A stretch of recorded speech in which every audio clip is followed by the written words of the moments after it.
నారాయణం నమస్కృత్య నరం చైవ నరోత్తమం దేవీం సరస్వతీం వ్యాసం తతో జయముదీరయేత్. హరి ఓం. పరమేశ్వర స్వరూపమైన సభకి నమస్కారం. ప్రవచనానుకూల్యం కోసమని భాగవతాంతర్గతమైనటువంటి స్కంధములలో ప్రతిపాదింపబడినటువంటి విశేషాల్ని కొద్దిగా అటు ఇటు, అంటే ఇవాళ జరగవలసింది రేపు, రేపు జరగవలసింది ఇవాళ, అలా కొద్దిగా ఆనుకూల్యత కోసమని మారుస్తున్నాను. అందులో అంటే అలా ఎందుకు చేశారు అని మీకు అనుమానం రావచ్చు. ఒక విషయం చెప్తాను. శాస్త్రంలో అంటారు, ఒక ద్వాదశి తిథి నాడు ధ్రువోపాఖ్యానాన్ని ఎవరైనా విన్నట్టయితే వాళ్ళకి చెప్పినటువంటి ఫలితం అసలు నేను వర్ణించలేను.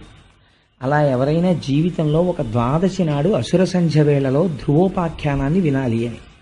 అది కూడా భాగవతాంతర్గతంగా ధ్రువోపాఖ్యానం వినడం అంటే మాటలు కాదు. అది ఎన్నో జన్మల సుకృతం ఉంటే కానీ దొరికేటటువంటి ఫలితం కాదు అది. అందుకని మనకి ద్వాదశి చాలా దగ్గరలో ఉంది. భీష్మేకాదశి దాటితే ద్వాదశి వస్తుంది.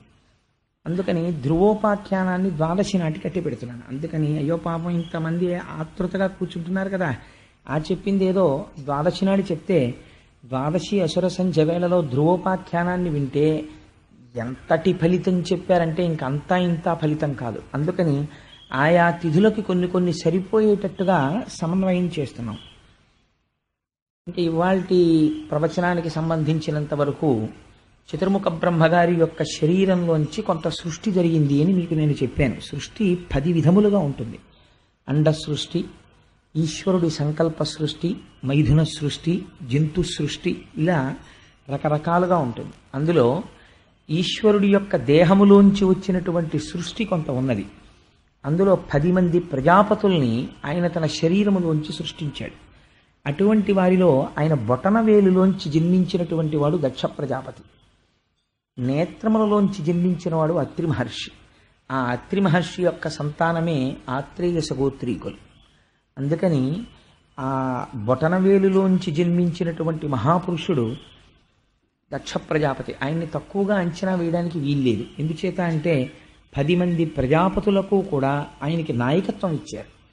అంటే ఆయన ఎంతటి మహానుభావుడో మీరు ఆలోచించండి. అటువంటి దక్ష ప్రజాపతికి 16 మంది కుమార్తెలు కలిగారు. ఈ 16 మంది కుమార్తెల్ని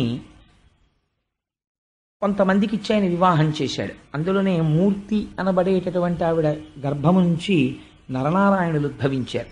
వాళ్లే బదరీలో తపస్సు చేశారు. అందుకే బదరీకి అంత శక్తి ఎక్కడిది అంటే ఉద్ధవుడు ఉండడం, నరనారాయణావతారం అక్కడ తపస్సు చేయడం, ప్రహ్లాదుడు అక్కడికి వెళ్ళడం, ఇలాంటి వాటి చేత బదరీ క్షేత్రానికి అంత గొప్పతనం వచ్చింది.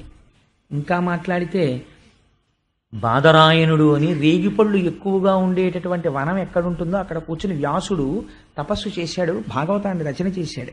అందుకని ఆయనకి బాదరాయణుడు అని పేరు. బదరికావనంలో తిరిగాడు కాబట్టి. సో ఆ బదరీ క్షేత్రానికి అంత గొప్పతనం.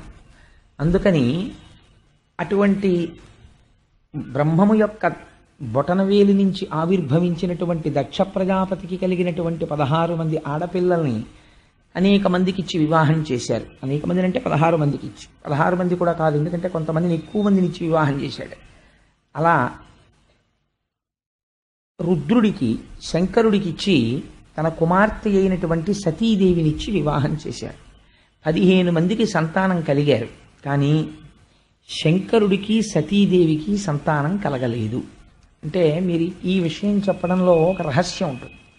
మిగిలిన వారందరూ ప్రవృత్తి మార్గమునందు నడచినవారు. అంటే అందరిలాగే సంసారం చేసి కొంతమంది బిడ్డల్ని కన్నవారు. అంటే అది తక్కువ అని నేను ప్రతిపాదన చేయడం లేదు. ప్రవృత్తి మార్గంలో వెళ్ళిన గృహస్థాశ్రమంలో ఉన్నవాడు పితృ రుణాన్ని తీర్చుకోవడం కోసమని సంతానం కనడమునందు దోషం ఏం పట్టవలసిన అవసరం ఏం లేదు. అలా అయితే ఆ మూర్తి అనబడేటటువంటి ఆవిడ వలన నరనారాయణ అవతారము వచ్చేటటువంటి అవకాశమే లేదు కదా. అందుచేత కానీ శివుడికి సతీదేవికి కలిసి సంతానం కలగలేదు. కారణం ఏమిటంటే శంకరుడు సాక్షాత్తుగా బ్రహ్మము. అటువంటి బ్రహ్మమైనటువంటి వాడికి మళ్ళీ పిల్లలు హడావిడి ఎక్కడుంటుంది? అలా జన్మించవలసినటువంటి అవసరం ఉంటే 2 సందర్భాల్లో జన్మించారంతే. అందుకే అసలు శివ కుటుంబమే చాలా గమ్మత్తుగా ఉంటుంది. పార్వతీదేవి నలుగులోంచి వచ్చినటువంటి వాడు గణపతి. పరమశివుని యొక్క తేజస్సులోంచి ఉద్భవించిన వాడు కుమారస్వామి. వాళ్ళిద్దరి యొక్క లౌకికమైన మైథున సంబంధమునకు సంతానం ఉండదు. ఎందుచేత అంటే వాళ్ళు పరబ్రహ్మస్వరూపులు కనుక. అటువంటి తత్వము కలిగినటువంటి శంకరుడు దక్ష ప్రజాపతి చాలా అనుకూలంగా చాలా సంతోషంగా ఉండేవారు. అలా ఉంటున్నటువంటి సందర్భంలో ఒకానొకప్పుడు ప్రజాపతులందరూ కలిసి సత్రయాగం చేశారు. అది చాలా గొప్ప దీర్ఘ సత్రయాగం. మీకు సత్రయాగం అంటే ఏమిటో మొట్టమొదటి రోజున చెప్పాను. ఎవరైతే ఋత్విక్కులుగా ఉంటారో వాళ్ళే యజమానులుగా కూడా ఉండేటటువంటి ఆ యాగమునకు సత్రయాగమని పేరు. అటువంటి సత్రయాగం చేస్తున్నారు ప్రజాపతులు. చేస్తుంటే అక్కడికి చతుర్ముఖ బ్రహ్మగారు కూడా వెళ్ళారు. బ్రహ్మగారు కనపడితే అందరూ కూడా నమస్కారం చేస్తారు. ఎందుచేత అంటే ఆయన సృష్టికర్త, పెద్దవాడు ఇంటికి. ఇప్పుడు ఇంటికి పెద్ద ఆయన ఉన్నాడు అనుకోండి, ఒక శుభలేఖ ఆయన పేరు మీద వేస్తారు. అంటే నిజంగా ఆయన ఏం డబ్బంతా పెట్టేశాడనో లేకపోతే ఆయన వెళ్ళిపోయి పిలుపులన్నీ పిలిచేశాడనో కాదు, అది మర్యాద. ఇంటి పెద్ద పేరు మీద శుభలేఖ వేస్తారు. అలా చతుర్ముఖ బ్రహ్మగారు సృష్టికర్త, అందుచేత ఆయన పేరు చెప్తే గౌరవిస్తారు, ఆయన కనపడితే గౌరవిస్తారు. తప్పించి బ్రహ్మగారు అవమానపడ్డం అన్నది ఉండదు. అసలు మనకి శాస్త్రంలో ఏదైనా ఆపద వస్తే అందరూ ముందు బ్రహ్మగారి దగ్గరికి ఎడుతుంటారు. అంటే ఇంటి పెద్దని ఎలా ఆదరించాలో, ఇంటి పెద్దని ఎలా గౌరవించాలో మన పురాణం చెప్తుంది.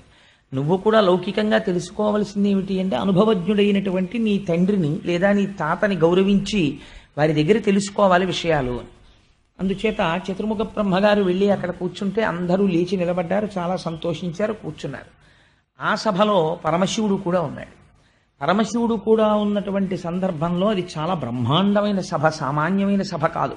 అందులో ప్రజాపతులున్నారు, ఋషులున్నారు, మహర్షులున్నారు, బ్రహ్మర్షులున్నారు, వీళ్ళందరూ కూర్చునున్నారు.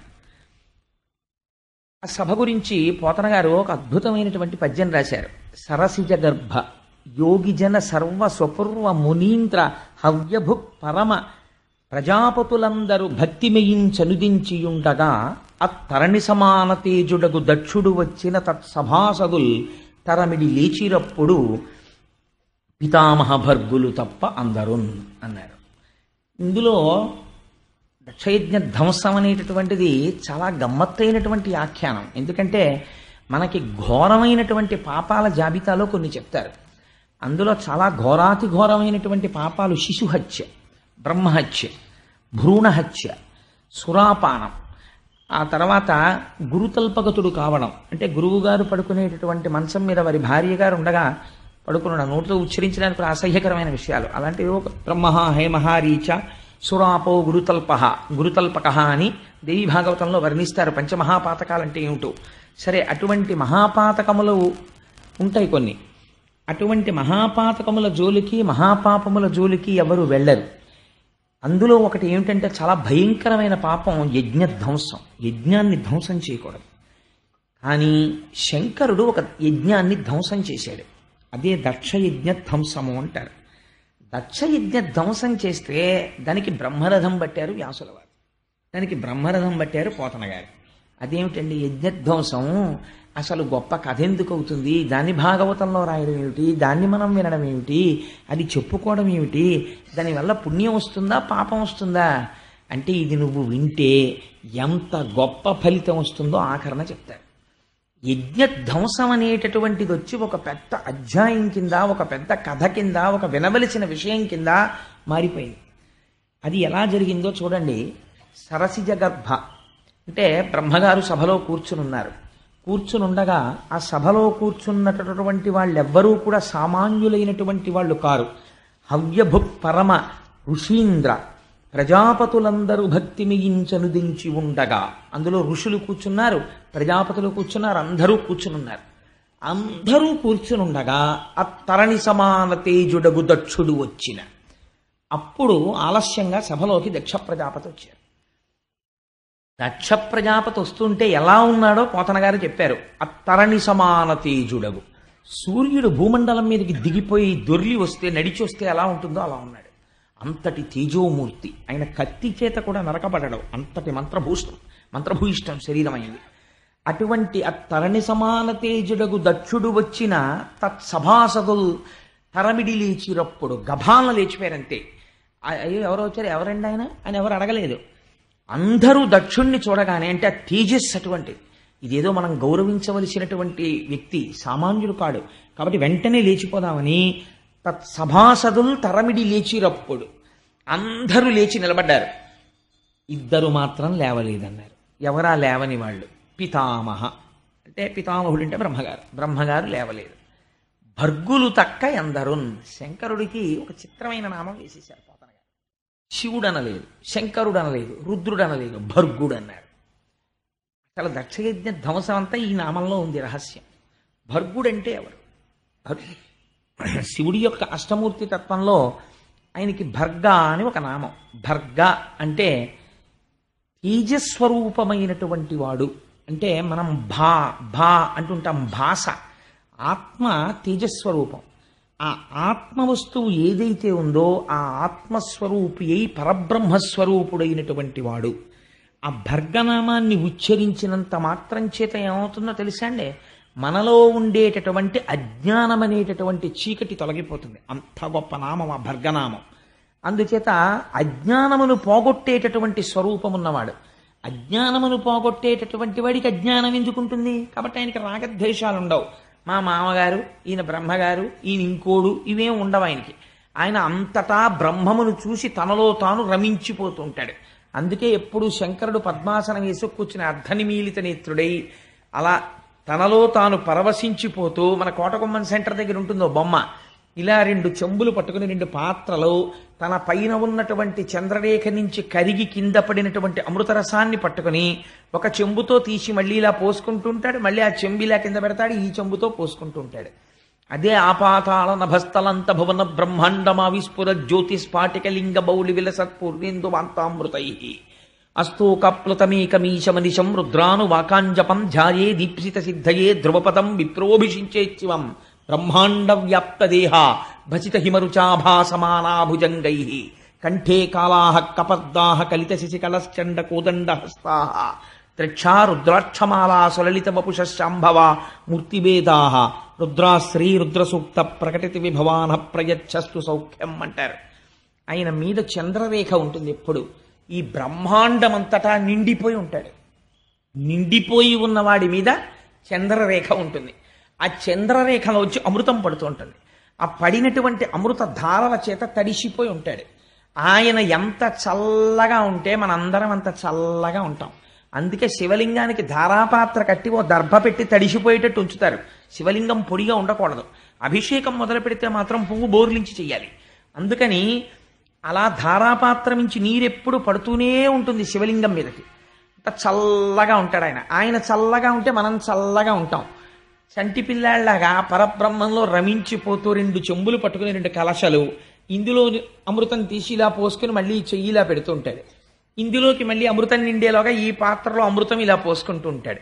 పోసుకుంటూ అమృతము చేత తడిసిపోయినటువంటి దేహముతో ఉంటాడు ఆయన. అటువంటి వాడు మహాజ్ఞాని. ఆయన్ని తలుచుకుంటే చాలు జ్ఞానం ఇస్తాడు. అటువంటి శంకరుడు ఇప్పుడు అసుర సంధ్య వేళలో వెడుతూ ఉంటాడు ఆకాశ మార్గంలో. అందున వెళ్ళేటప్పుడు భూమండలం మీద ఆయన ఎక్కడ దిగడు. ఆయనకు అదొక లక్షణం ఉంది. శంకర భగవత్పాదులు ఒక చోట అంటారు, ఎక్కడ దిగుతాడంటే ఒకే ఒక్క చోట దిగుతాడు భారతఖండంలో. ఎక్కడ దిగుతాడంటే ఒక్క శ్రీశైలం కొండ మీద మాత్రం దిగుతాడట. మరి ఆయనకి ఏమిటో ఆ సంతోషం. శ్రీశైలే స్వర్ణశృంగే మణిగణరచితే కల్పవృక్షాళి శీతే అని సంధ్యారంభ విజృంభితం శృతిశిరస్థానాంతరాధిష్ఠితం సప్రేమ భ్రమరాభిరామమసకృత్సత్వాసనాశోభితం భోగీంద్రాభరణం సమస్త సుమన పూజ్యం గుణావిష్కృతం సేవే శ్రీగిరిమల్లికార్జున మహాలింగం శివాలింగితం అంటారు. అటువంటి స్వామి వృషభవాహనారూఢుడై అసుర సంధ్య వేళలో వెడుతూ ఉంటాడు. ఆ స్వామి కూర్చుని ఉంటే ఆయన భర్గుడు, ఆయన జ్ఞానం ఇచ్చేవాడు. జ్ఞానం ఇచ్చేటటువంటి వాడికి, ఆత్మస్వరూపి అయ్యున్నవాడికి గురువు శిష్యుడు, తండ్రి కొడుకు, మామ అల్లుడు, ఈ బంధాలు ఎలా ఉంటాయండి? ఆత్మస్వరూపుడై ఉంటాడు. ఇది చెప్పడానికే భర్గుడు తక్క అందరు. ఆయన దక్ష ప్రజాపతి అల్లుళ్ళ కూర్చోలేదు, అక్కడ మహాజ్ఞాని అయి కూర్చొని ఉన్నాడు.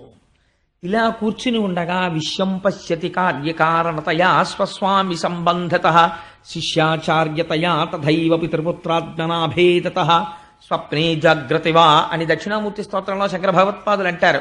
ఒకసారి ఆత్మతత్వం ఎరుకకు వచ్చిన తర్వాత తండ్రి కొడుకు ఎక్కడున్నాడు, గురువు శిష్యుడు ఎక్కడున్నాడు? ఉన్నదొక్కటే, ఆత్మ ఒక్కటే ఉన్నది. అలా ఆత్మస్వరూపమునందు రమించిపోయి తాను జ్ఞాని కాబట్టి అజ్ఞానమును మన్నించగలడు. అజ్ఞానమును మన్నించి అజ్ఞానమును దాహకత్వము తీసివేయగలిగిన వాడెవడో వాడికి భర్గుడని పేరు. అజ్ఞానిని చూసి ఆయన కూడా కోప్పడ్డాడు అనుకోండి, ఆయన కూడా అజ్ఞాని అయిపోయినట్టే లెక్క. ఆయన తన స్థానము నుంచి భ్రంశము కాడు, అలా కూర్చున్నవాడైతేనే భర్గుడు. ఎంత గొప్ప మాట అన్నారో చూడండి మహానుభావుడు. అత్తరణి సమాన తేజుడగు దక్షుడు వచ్చిన తత్సభాసదుల్ తరమిడి లేచినప్పుడు పితామహ భర్గులు తక్క అందరున్. అందుచేత వాళ్ళిద్దరూ లేవలేదు. పితామహుడు లేవడు. ఎందుచేత అంటే ఆయన బ్రహ్మగారు, ఇంటికి పెద్దవాడు, అందుకని ఆయన లేవక్కర్లేదు. కానీ బాహ్యమునందు దక్ష ప్రజాపతికి అల్లుడు, అందుచేత మామగారు పితృపంచకంలో ఒకడు, తండ్రిలో 5 తండ్రుల్లో ఒకడు. 5 తండ్రులు ఎలా ఉంటారండి అని మీరు అనుకోకండి.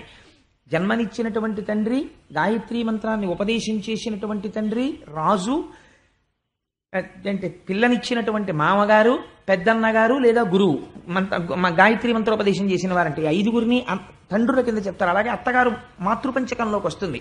అందుకే మాతృపంచకంలోకి వెళ్ళడం కోసమే అత్తగారు మధుపర్కం ఇస్తుంది. మధుపర్కం అంటే ఇవాళ తెలిసి తెలియక జరియంచు పంచెలు పెట్టడం మధుపర్కాలు అనుకుంటున్నారు. మధుపర్కాలంటే అది కాదండి. మధుపర్కం అంటే ఏమిటో తెలుసా? తన కూతురికి భర్త కాబోతున్నాడు. తల్లికి ఒక స్వాతంత్రం ఉంటుంది. తల్లి పిల్లాడు ఏం తింటాడో తెలుసు. అందుకని మా అబ్బాయి వచ్చాడు, మా అబ్బాయికి వంకాయ గుత్తొంకాయ కూర అంటే ఇష్టం అండి అని గబగబా వండి పెడుతుంది.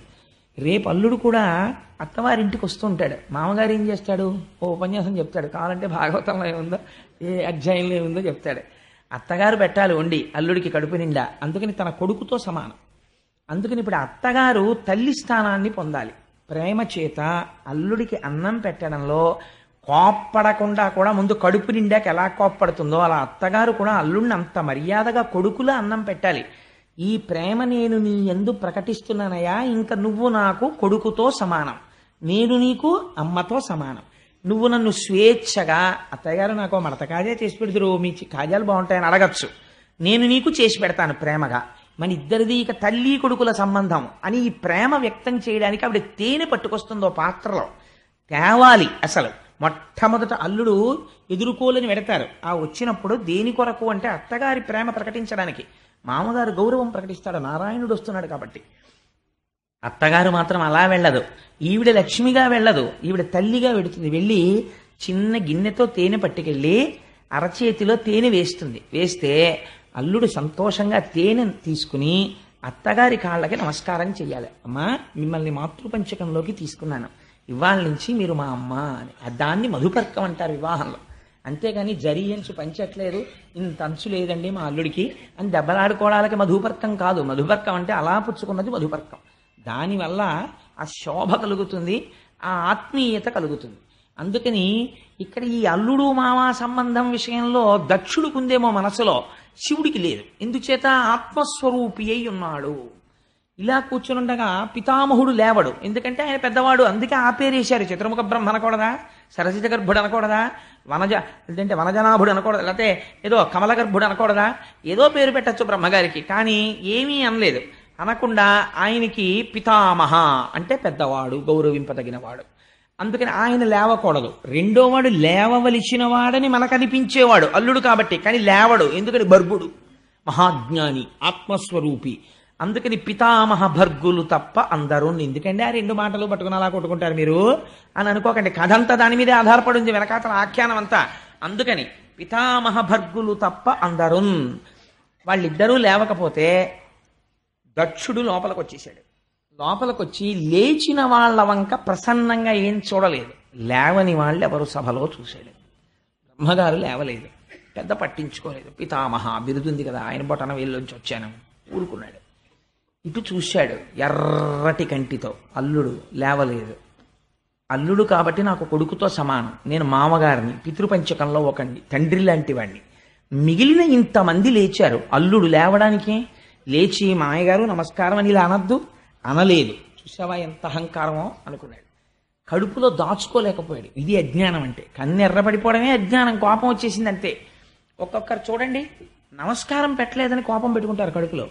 నమస్కారం అనేటటువంటిది respect cannot be demanded, it should be given voluntarily. స్వచ్ఛందంగా ఇవ్వాలి. ఒకరిని చూస్తే ఒకరికి నమస్కారం స్వచ్ఛందంగా పెట్టబుద్ధి వెయ్యాలి. అంతేగాని ఫలానా వాడు నాకు నమస్కారం పెట్టలేదని కక్ష పట్టడం, మరింత నమస్కార యోగ్యతని కోల్పోవడం.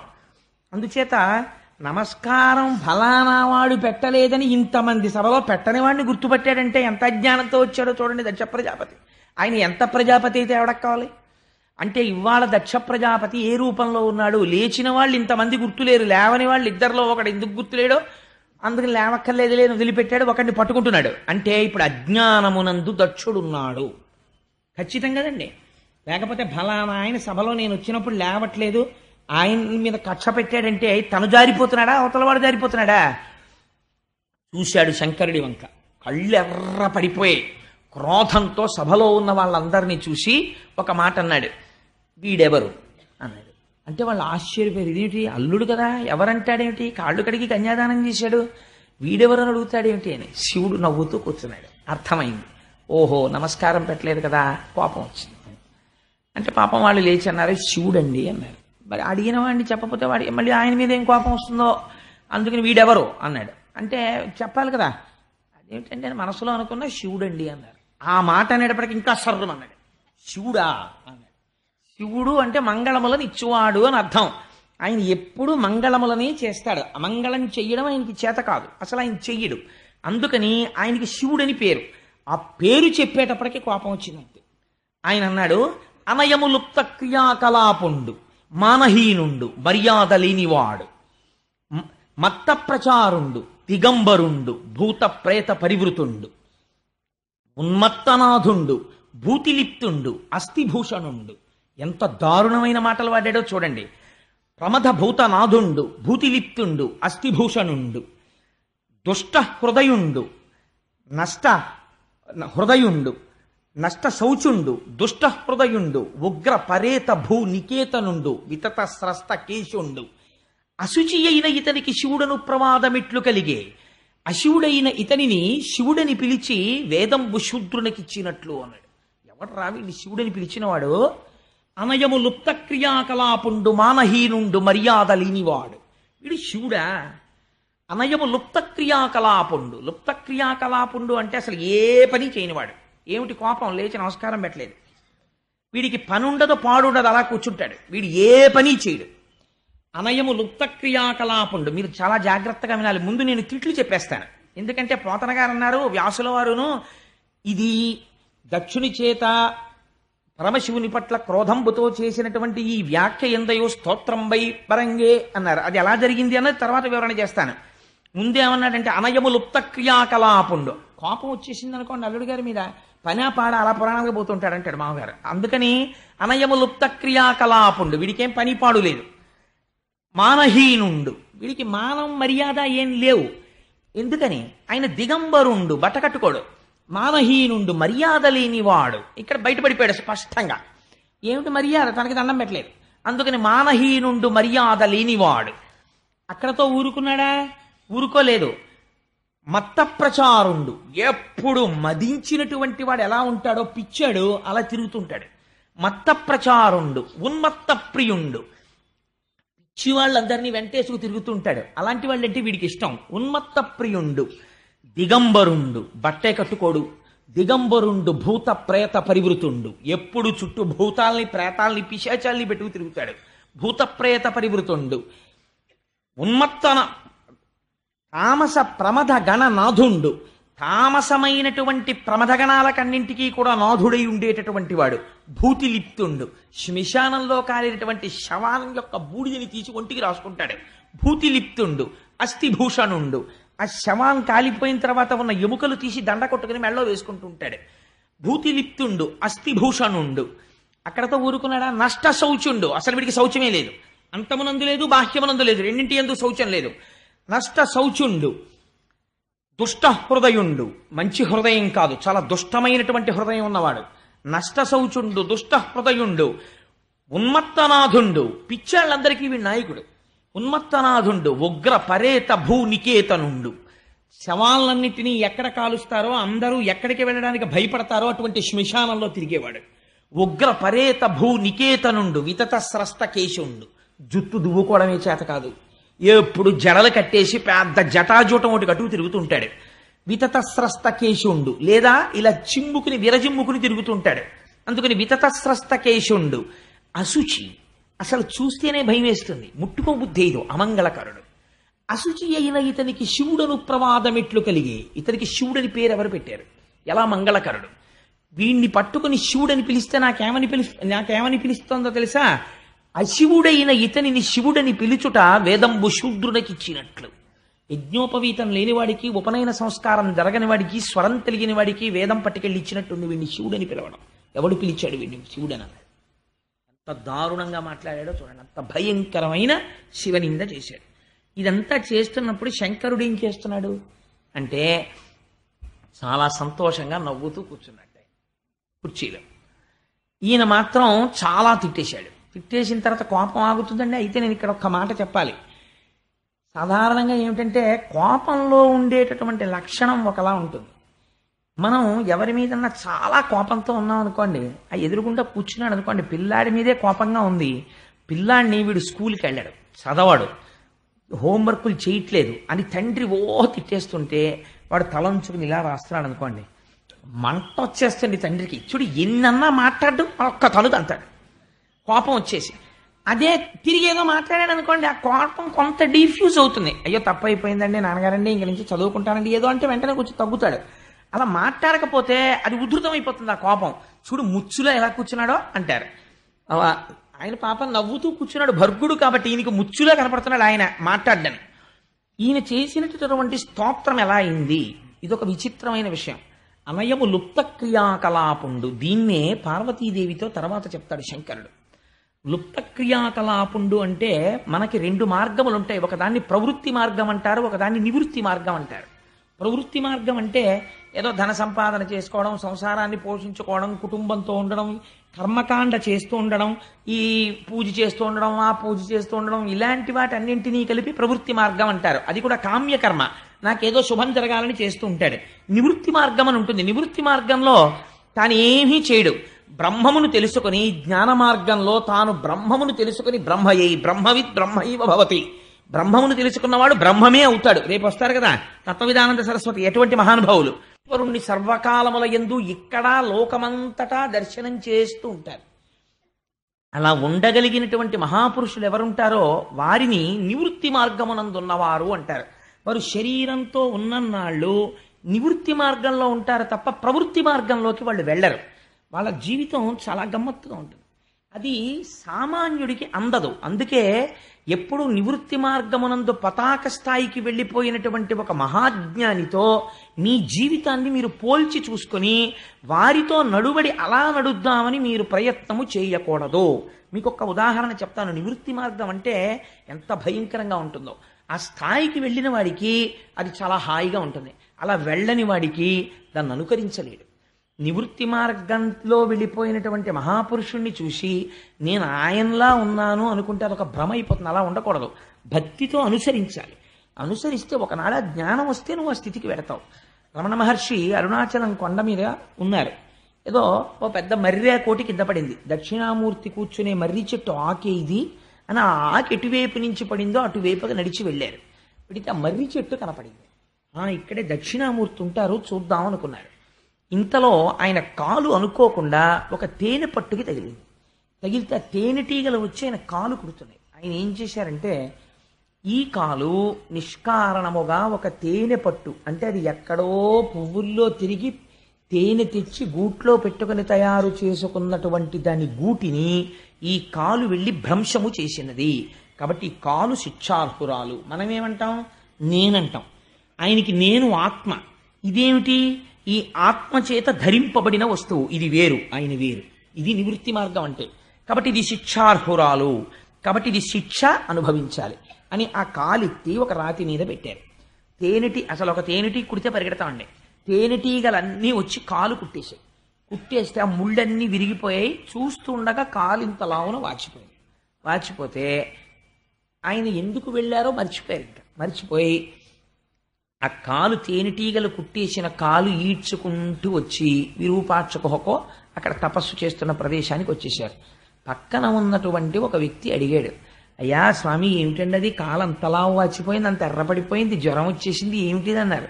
ఆ కాలు తప్పు చేసినది కాబట్టి అది శిక్ష అనుభవించినది. మీరు ఆ రమణ మహర్షికి సంబంధించిన క్యాసెట్ ఒకటి ఉంది. అందులో చూస్తే పాపం వారు పెద్దవారు అయిపోయిన తర్వాత కూడా ఒక కాలు లావుగా ఉండి కొద్దిగా ఈడుస్తూ నడుస్తూ ఉండేవారు. కొద్దిగా ఈడ్చినట్లుగా అనిపిస్తుంది. కారణం ఆ కాలుని తేనెటీగలు కుట్టినప్పుడు ఇంత లావున వాచిపోయింది. అతను తీశాడు ఆ ముళ్ళన్నీ తప్ప ఆయనకేం దాని గురించి భ్రాంతి లేదు. ఇది నివృత్తి మార్గంలో ఉండేటటువంటి మహాజ్ఞాని అలా ఉంటాడు. ఏది మీరు నివృత్తి మార్గంలో వెళ్ళిపోయిన ఒక మహాజ్ఞానిని అనుకరించడానికి ప్రయత్నిస్తే, ఒక తేనెటీగలు కుడుతున్నప్పుడు ఒక తప్పు జరిగితే ఇది శిక్ష అనుభవించాలని మనం అలా నిలబడగలమా? మనం నిలబడలేం. సో జ్ఞానం అనేటటువంటిది జ్ఞానిని మీరు అనుకరించకూడదు.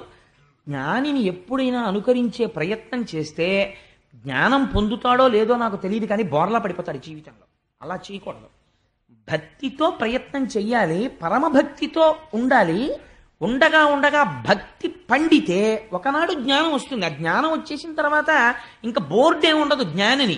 మీరు కూడా రమణులు ఎలా ఉన్నారో అలా మీరు ఉండగలరు, కానీ అది వచ్చేంత వరకు మీరు రమణుల్ని ఇమిటేట్ చేయడానికి ప్రయత్నం చేయకూడదు. అది పొరపాటు. భక్తి మార్గంలో మాత్రమే ప్రయాణం చేయాలి. ఆ భక్తి మార్గంలో వెళ్ళడం శ్రేయస్కరం. అది చాలా మంచిది. ఎక్కడున్నా భక్తి మార్గంలో ఉండాలి. నాకు ఒక తల్లి ఉన్నారు, ఇవాళ సభలో ఉన్నారో లేదో నాకు తెలియదు, కానీ మాధవి గారిని అరుణాచలానికి చాలా భక్తురాలు. వారు నాకు ఒక 2 రోజుల క్రితం, నిన్ననో ఎప్పుడో అనుకుంటాను, ఫోన్ చేశారు పొద్దున్న. ఆ తల్లి అన్నారు నాతోటి, కోటేశ్వరరావు గారు, మేము 15 మంది ఉపన్యాసానికి వస్తున్నాం, వచ్చేటప్పుడు మేము ఏం చేస్తున్నామంటే ఇంటి దగ్గర బయలుదేరుతూ రమణాశ్రమం దగ్గర మేము గిరి ప్రదక్షిణానికి బయలుదేరుతున్నాం అని నమస్కారం చేసుకుని గబగబ గబగబ నడుచుకుంటూ ఇక్కడికి వచ్చేస్తున్నాం. ఇది ఆది అన్నామలై దేవాలయం అనుకుని ఇక్కడ కూర్చుని ప్రసంగం వినేసి మళ్ళీ మేము ఆది అన్నామలై నుంచి తిరిగి ఉత్తరార్ధ భాగం పూర్తి చేసుకుని అరుణాచలం కొండ గిరి ప్రదక్షిణం పూర్తి చేసుకుంటున్నాం అనుకుని మళ్ళీ లేచి నడుచుకుంటూ ఇంటికి వెళ్ళిపోతున్నాం. ఇంటికి వెళ్ళిపోయి అమ్మయ్య గిరి ప్రదక్షిణం అయిపోయిందని ఒక్కసారి అరుణాచలం కొండ తలుచుకుని నమస్కారం చేసుకుని కాటేజ్లోకి వెళ్ళిపోతున్నాం, రమణాశ్రమంలోకి వెళ్ళిపోతున్నాం, ఇంట్లోకి వెళ్ళిపోతున్నాం. భావన మాత్రం చేత ఏమైంది? మీరు గిరి ప్రదక్షిణం చేస్తున్నారు. ఇప్పుడు ఈ భక్తి ఒకనాడు మీకు అనుగ్రహాన్ని కల్పిస్తుంది. ఈ భక్తి మిమ్మల్ని ఒక స్థితికి తీసుకెళ్తుంది. అంతేగాని రమణుల్ని ఇమిటేట్ చేయకూడదు. ఆవిడ ఎంచుకున్న మార్గం గొప్పది. నేను వెంటనే ఫోన్ పెట్టేసి నా భార్యతో చెప్తే చాలా సంతోషపడింది. నిజంగా చాలా గొప్ప విషయం కదండి. చాలా మంచి ఆలోచన వచ్చింది ఆవిడకి. చాలా అంత మంచి ఆలోచన ఎలా వచ్చిందండి? నిజమే, అలా అనుకున్నటువంటి భావనతో వెళ్ళడం. ఆవిడ ప్రతిరోజు గిరి ప్రదక్షిణం చేసేస్తున్నారు, భాగవతం వినేస్తున్నారు, ఎంత పుణ్యం మూట కట్టేస్తున్నారు. చాలా గొప్ప విషయం ఇది. మనస్సు చేత ఎదగడం అంటే అది. సో నేను ఏదో ఒక వ్యక్తిని పొగడాలని కాదు, అసలు ఆవిడ ఈ సభలో ఉన్నారో లేరో కూడా నాకు తెలియదు. నేను ఒక మంచి విషయాన్ని ప్రతిపాదన చెయ్యాలి కాబట్టి చేశానంతే. అందుచేత లుప్త క్రియాకలాపుండు. ఇప్పుడు మీరు చెప్పండి, ఒక జ్ఞానికి మనకున్నట్టుగా కర్మలు ఉంటాయా? ఉండవు. కాబట్టి ఇప్పుడు ఏమైంది? లుప్త క్రియాకలాపుండు అన్నది దక్షుడు నిందించడానికి ఉపయోగించాడు, కానీ అది ఏమైంది? శివుడి పట్ల స్తోత్రం అయిపోయింది. అనయము లుప్త క్రియాకలాపుండు మానహీనుండు. మానహీనుడంటే ఎవరు? శరీరము మీద భ్రాంతి ఉందనుకోండి, ఇది నా శరీరం అనిపిస్తే దీనికి మంచి ప్యాంట్ వేద్దాం, దీనికి మంచి చొక్కా తొడుగుదాం, మంచి పౌడర్ రాసుకుందాం, అలా ఉందాం, ఇలా టై కట్టుకుందాం, ఇలా కోట్ వేసుకుందాం, అన్ని కోరికలు వస్తాయి. ఏమిట్రా దిక్కుమాలిన శరీరం, ఇది నేనా? ఇది పడవా? ఇందులో ప్రయాణించి ఈశ్వరుడి పాదాలు చేరుకోవడానికి ఇది ఉపయోగపడుతుంది. శరీరం అధ్యంకులకి ఇది ధర్మ సాధనం, ధర్మానికి ఉపయోగించాలి తప్ప అంతకుమించి దీనికి అలంకారం ఏమిట్రా, అది ఎందుకు దీని మీదంత వ్యామోహం అని ఉన్నాడు అనుకోండి. ఆయనకి మానహీనుడు ఏమిటండి? ఆయన ఇప్పుడు అలా ఉంటారు, తలకాయ దూకోరు సరిగ్గాను, లేకపోతే ఎప్పుడు బోడిగుండు, లేకపోతే ఎప్పుడు అలా తిరుగుతుంటాడు, ఆయన పంచి చిరిగిపోయి ఉంటుంది, ఆయన చొక్కా చిరిగిపోయి ఉంటుంది, బయటవాడికి అలా కనిపిస్తుంది. కానీ ఆయన మానహీనుడు కాడు, ఆయనకి దేహభావన లేదు. కాబట్టి ఇప్పుడు మానహీనుడు అన్న దక్షుడు వాడిన మాట ఈశ్వరుడి పట్ల స్తోత్రమైంది. మానహీనుండు. రమణులు తపస్సు చేసిన తర్వాత కొంతకాలం బట్ట కట్టుకునేవారు కాదు, దిగంబరులై తిరుగుతుండేవారు. ఎవరో ఒకరు అడిగారు, భగవన్ మీకు దేహభావన లేదు, కానీ లోకం ఒకటి ఉంది కదా, ఇంకా అది ఎదగలేదు కదా, అందుకని మీరు కనీసం ఒక గోచీ పెట్టుకుంటే బాగుంటుంది. ఆల్ రైట్, లోకం, నేను ఒక గోచీ పెట్టుకుంటే లోకానికి బాగుంటే అది పెట్టుకోవడం వల్ల చిన్న నష్టం ఏమిటి? అలాగే పెట్టుకుంటాను, గోచీ పెట్టుకునేవారు. మానహీనుండు. ఒక జ్ఞాని స్థితి ఎలా ఉంటుందో చూడండి. వాళ్ళకి దాని మీద కూడా మమకారం ఉండదండి. ఆ గోచీ నిండా కన్నాలు ఉండేవి. ఉంటే కోటీశ్వరులు, హైకోర్టు జడ్జీలు ఆయన ఆశ్రమం చుట్టూ తిరిగేవారు. కోరుకుంటే ఇంత గోచి ఇచ్చేవాళ్ళు ఉండరండి. ఆయన గిరి ప్రదక్షిణం చేస్తూ రక్కసిముళ్ళ పొదల్లోకి వెళ్ళి 2 ముళ్ళు విరిచి, ఒక ముళ్ళుకి ఒక ముళ్ళుతో కన్నం పెట్టి ఉన్న గోచి తీసేసి అందులోంచి దారం లాగి ఈ ముళ్ళుకి ఎక్కించుకొని ఆ గోచీకున్న కన్నం కుట్టేసుకుని మళ్ళీ గోచి పెట్టుకుని వచ్చేసేవారు. కన్నాల గోచి అని 10 మంది బాధపడకుండా, లేకపోతే ఆయనకు అది అక్కర్లేదు. ఇప్పుడు ఆయన్ని మానహీనుడు అంటారా, ఆత్మస్థితిగతుడు అంటారా? అంతే వాళ్ళ స్థితి. మహానుభావులు ఆత్మస్థితిగతులైనటువంటి వారు అలా ఉంటారు. మానహీనుండు అంటున్నాడు. ఇప్పుడు అది నింద అయిందా స్తోత్రమైందా? శంకరుడికి స్తోత్రమైంది. మర్యాద లేనివాడు. మర్యాద అన్నది ఎప్పుడు ఇస్తారు? నిన్నటి రోజున మీరు విన్నారు, పరీక్షిత్ వచ్చాడు, మహానుభావుడైన తపస్సు చేసుకుంటున్నాడు శమీక మహర్షి. ఎప్పుడు మర్యాద ఇస్తారు? ఎవరో వచ్చారు, తలుపు కొట్టారు, లోపలికి వచ్చారు, ఇది పైకి భావన ఉంటే మీరు అవతల వారికి మర్యాద ఇస్తారు. అసలు ఇంద్రియములేవీ పని చేయకుండా అంతటా ఒక్క బ్రహ్మమే కనపడుతున్న వాడికి రెండో వస్తువు ఎక్కడి నుంచి కనపడుతుంది? ఇంకోళ్ళు వచ్చారని చెప్పడానికి. ఉన్నదొక్క బ్రహ్మం, ఆ బ్రహ్మమునందు రమించిపోతున్నాడు ఆయన. ఇప్పుడు ఆయనకి మర్యాద లేనివాడు అని మీరు ఎలా అంటారంటే బ్రహ్మమునందు రమిస్తున్నవాడు. కాబట్టి ఇప్పుడు ఆయనకి మర్యాద అన్న మాట వర్తించదు. కాబట్టి స్తోత్రం అయింది. కాబట్టి అనయము లుప్త క్రియాకలాపుండు మానహీనుండు మర్యాద లేనివాడు మత్త ప్రచారుండు. ఎప్పుడు ఉగ్రంగా తిరుగుతుంటాడు. ఇది ఒక విచిత్రమైన విషయం అండి. చాలా ఆశ్చర్యంగా ఉంటుంది బ్రహ్మజ్ఞానుల యొక్క స్థితి. కావ్యకంఠ గణపతి మునిని అరుణాచలంలో తిరుగుతుండేవారు. పరమశివుడికి గురించి చెప్పేటప్పుడు అరుణాచలాన్ని అనుసంధానం చేస్తే ఆ నామము విన్నంత మాత్రము చేత పాపములు పటాపంచలవుతాయి. అందుకని అరుణాచలాన్ని ఎక్కువ కలుపుతున్నాను ఇవాళ. కావ్యకంఠ గణపతి ముని కంచిలో ఉండేవారు. అమ్మవారి దర్శనం అయింది ఆయనకి. కంచి కామాక్షీదేవి ప్రత్యక్షమై నువ్వు నా దర్శనము నీవు పొందడం వల్ల నువ్వు సమస్త శక్తులు నీ స్వాధీనమయ్యాయి. కానీ నువ్వు ఇక్కడ ఉండకు, అరుణాచలం వెళ్ళిపో, పిచ్చివాడు తిరిగినట్టు తిరుగుతూ ఉండు అంది. అంటే ఆయన నడుస్తుంటే, ఆయన చూస్తుంటే ఎలా ఉండేదంటే, కావ్యకంఠ గణపతి మీద కాదు, శేషాద్రి స్వామి వారు తిరుగుతుంటే అందరు అనుకునేవారు, ఏమిటో బాబా అంత ఉగ్రంగా ఉంటాడు, అలా తిరుగుతుంటాడు అనుకునేవారు. ఆయన తనకున్న శక్తులు బయటపడకుండా ఇలా కూర్చుని ఉండేవారు ఎప్పుడు. ఇప్పటికీ మీకు అరుణాచలంలో కొన్ని క్యాంటీన్స్లో కనపడతాయి, వారి పేరు మీద ఆశ్రమం ఉంది. ఇప్పటికీ రాత్రింబవళ్ళు ఆ సమాధిలోంచి శక్తి తరంగాలు బయటికి ప్రసారం అవుతూ ఉంటాయంటారు. ఈసారి నాతో వచ్చిన వాళ్ళు 100 మంది అరుణాచలంలో శేషాద్రి స్వామి కాటేజెస్లోనే ఉన్నారు. అందుచేత ఉన్మత్త ప్రియుండు. ఇప్పుడు చెప్పండి, మత్త ప్రచారుండు. ఆయన ఎలా ఉంటాడు చూడ్డానికి? ఉగ్రంగా తిరుగుతున్నట్టు ఉంటాడు. కారణం ఏమిటి? అసలు బాహ్య సంబంధం ఏమీ లేదు. ఎప్పుడు బ్రహ్మమునందు రమించిపోతూ ఆనందంతో తిరిగేస్తుంటాడు. వెర్రి ఆనందంలో ఉన్నాడు అనుకోండి, వాడు పిచ్చాళ్ళే ఉంటాడు. మీరు ఎప్పుడైనా చూడండి, ఓ పిల్లాడు ఎక్స్పెక్ట్ చేయలేదు, వాడు అసలు ఎప్పుడు నోరు విప్పి మాట్లాడ్డు.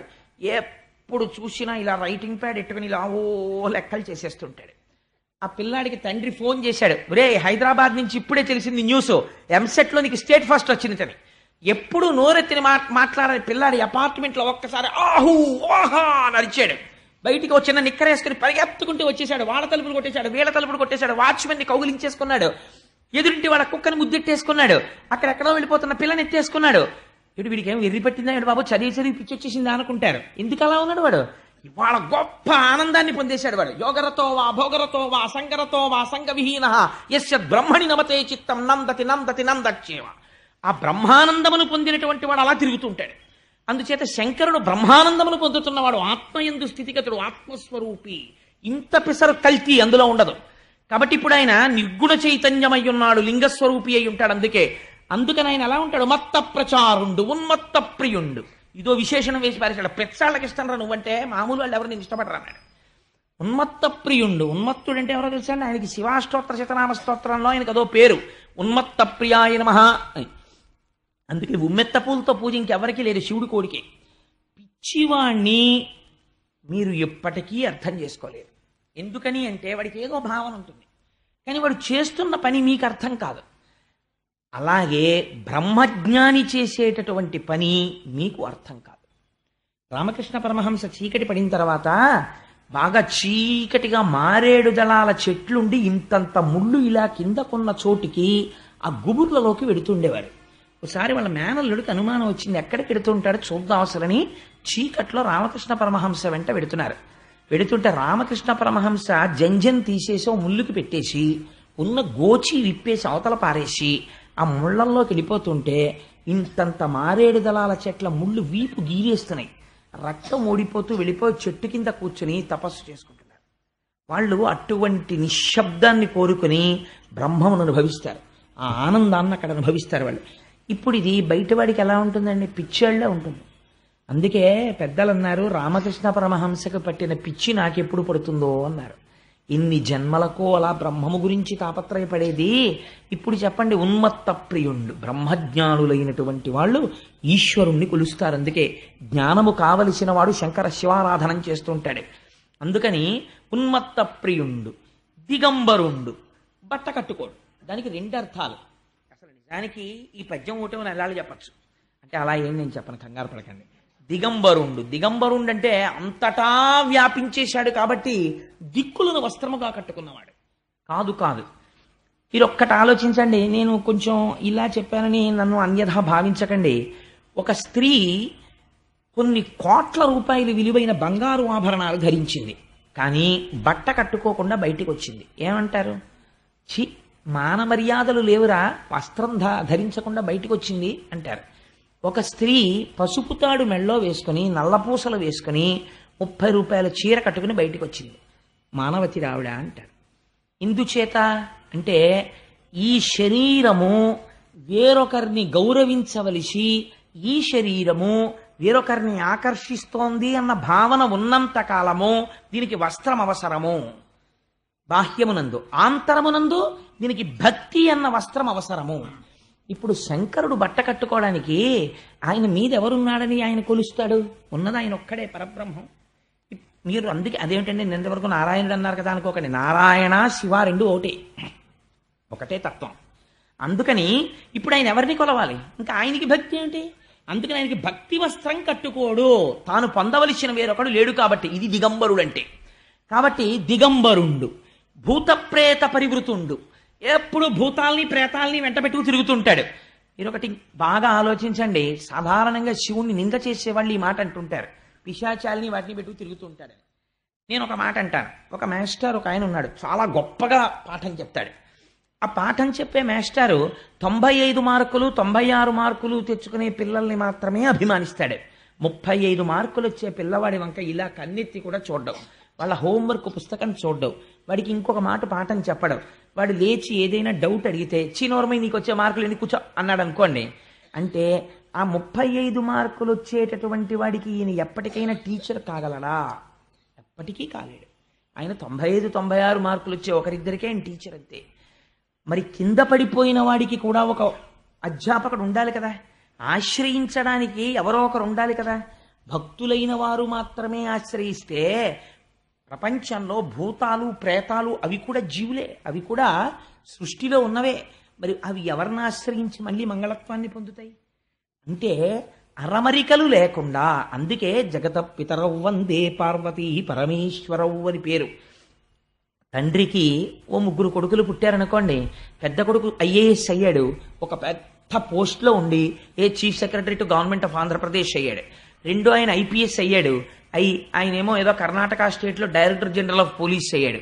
మూడో ఆయనకి అక్షరం ముక్క రాలేదు, ఒక 6-7 కొట్లకెళ్ళి 6-7 కొట్లల్లోనూ పద్దులు రాసుకుని జీవితం గడుపుతున్నాడు. మీరు ఆలోచించండి, తండ్రి ఆ ఐఏఎస్ని ఐపీఎస్ని తన షష్ఠి పూర్తికి పిలిచి, మూడో వాడిని నువ్వు మాత్రం పొరపాటున కూడా రాకురే, నీకు చదువు రాలేదు, నువ్వేమో 4 కొట్లల్లో పద్దులు రాసుకుంటున్నావు అని అంటాడా? అనడు. ముందెవరిని పిలుస్తాడో తెలుసా అండి? ఈ కొడుకు దగ్గరికి వెళ్ళి, రే అన్నయ్య ఇద్దరు పట్టుబట్టలు అట్టుకొస్తారు, నువ్వు లేనిపోని మెహర్బానీలకు పోయి నాన్నగారికి అమ్మకి పెడదామని నువ్వు కూడా ఎగరలేని ఎత్తుకి ఎగిరి నాకు దానికి 5 వేలు పెట్టి పట్టుబట్టలు పట్టుకురాకు, ఎవరికి తెలియక్కర్లేదు, నీ మొహం కామ్గా ఈ 10,000 రూపాయలు నీ దగ్గర ఉంచుకుని బట్టలు కొని అందరిలో పట్టుకొచ్చి పెట్టండి. ఎందుకంటారండి ఆ మాట? తండ్రి కనుక. అడుగున ఉండిపోయిన వాడి మీదే అభిమానం చూపిస్తాడు. ఒరే నువ్వు ఉంచరా అంటాడు, ఆ మనవాణ్ణి దగ్గర పెట్టుకు చదివిస్తాడు. నీకు ఎలాగో రాలేదు, పోనీ వాడిని ఉంచరా, వాడిని నా దగ్గర పెట్టి చదివిస్తాను, వాడైనా వృద్ధిలోకి వస్తే కాస్త నీ కుటుంబం సంస్కరింపబడుతుంది అంటాడు. ఎవడు వెనకబడిపోయాడో వాడి గురించి తాపత్రయపడతాడు తండ్రి. భూతప్రేత పరివృతుండు, ఇది జగత పితరౌ వందే. భూతప్రేతాలకి కూడా తన ఆశ్రయమై ఉంటాడు. ఎంతటి విశాల హృదయుడు నా స్వామి. అందుకని భూతప్రేత పరివృతుండు. ఇప్పుడు స్తోత్రమైందా నిందైందా ఆయనకది? ఉగ్ర పరేత భూ నికేతనుండు, శ్మశానాల్లో తిరుగుతుంటాడా ఆయన అన్నారు. నేను కొన్ని విధులు పెట్టేస్తున్నాను. ఎందుకంటే ఇప్పుడు నేను అన్ని మాటికి వ్యాఖ్యానం చేస్తూ కూర్చుంటే ఎప్పటికవుతుంది భాగవతం. అందుకని ఉగ్ర పరేత భూనికేతనుండు, శ్మశానంలో ఉంటాడు. ఇదొక మాట. రుద్రుడు శ్మశానవాసి, శివుడు శ్మశానవాసి, కాబట్టి పూజ చేయకెళ్ళలేదు. ఆల్ రైట్, నేను ఒక మాట అంటాను, మీరు ఆలోచించండి. శ్మశానము దేనివల్ల అపవిత్రము?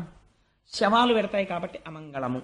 ఒకవేళ శవాలు వెళ్ళినది అమంగళమైతే, శవమున్న ప్రదేశము అమంగళమన్నది యథార్థమైతే, ఈ భూమండలమంతా శ్మశానమే. నేను ఇలా అంటాను. శ్మశానంలో చచ్చిపోయాడా, ముందు ఇంట్లో చచ్చిపోయాడా? ఇంట్లో చచ్చిపోయి శ్మశానానికి వెళ్తున్నాడు. హాస్పిటల్లో చచ్చిపోయి శ్మశానానికి వెళ్తున్నాడు. చావన్నది వచ్చింది శ్మశానంలో కాదు, ఇక్కడ వచ్చింది. పిండాండము బ్రహ్మాండములో కలిసిపోతున్న పవిత్ర ప్రదేశం శ్మశానం. మరణం వచ్చింది ఇక్కడ వచ్చింది, నీ ఇంట్లో వచ్చింది, హాస్పిటల్లో వచ్చింది, కారులో వచ్చింది, బస్సులో వచ్చింది, రైల్లో వచ్చింది. శ్మశానంలో మృత్యు ఎవరికీ రాలేదు. శ్మశానవాసి అంటే అర్థం ఏమిటంటే, చచ్చిపోయిన తర్వాత అందరూ వదిలేస్తారు.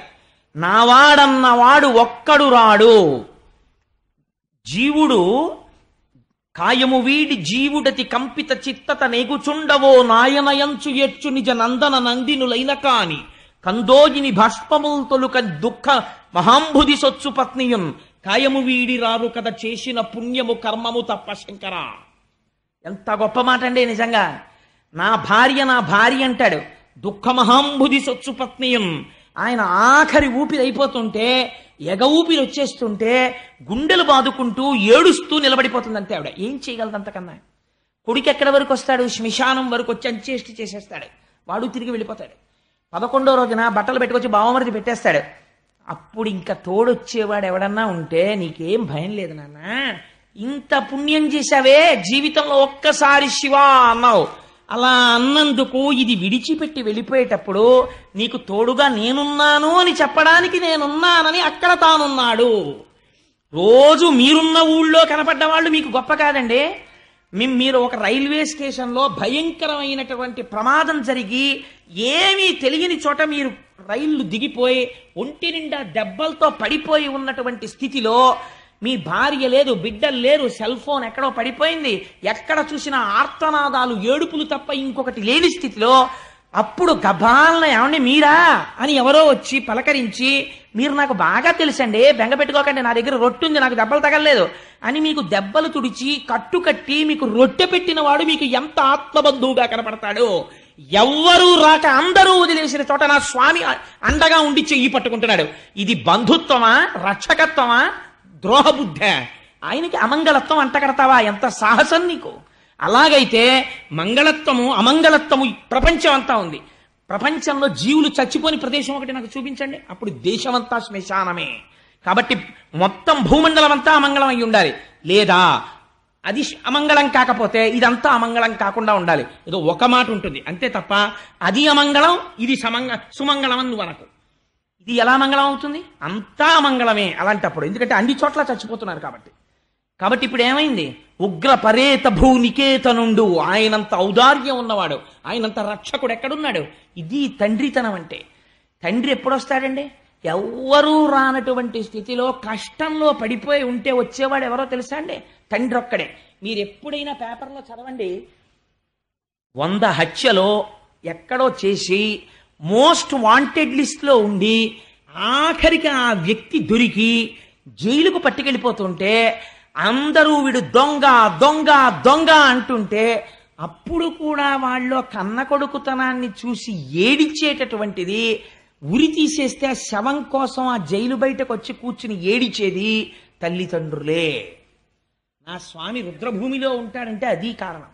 అయ్యయ్యో ఇంత శరీరం ఇచ్చాను రా, ఏమీ చేయలేకపోయాడు, పోన్లే నేనున్నాను నాన్న, బెంగెట్టుకోకోసారి కనపడదామని అక్కడ ఉంటాడు ఆయన. ఎంత మంగళప్రదుడండి ఆయన. ఉగ్ర పరేత భూనికేతనుండు వితత స్రస్త కేశుండు. జుట్టు విరబోసుకుని ఉంటాడని తిట్టాడు, కానీ అందులో ఒక గొప్ప శబ్దం ఉంది. కపర్దీ అని ఆయనకి పేరు. ఆయన పెద్ద జటాజూటంతో ఉంటాడు కాబట్టే గంగని పెట్టాడు. లేకపోతే గంగ ఎక్కడి నుంచి వస్తుంది? సగరపుత్రులు ఎలా తరిస్తారు? అటువంటి వాడు, ఆ వ్యోమకేశుడైనటువంటి వాడు ఎవరున్నాడో మీకు ఒక మాట చెప్పనండి. తీర్థయాత్ర చేసేటప్పుడు తీర్థయాత్ర ఫలితములు మీకు రావు. ఎందుకో చెప్పనా?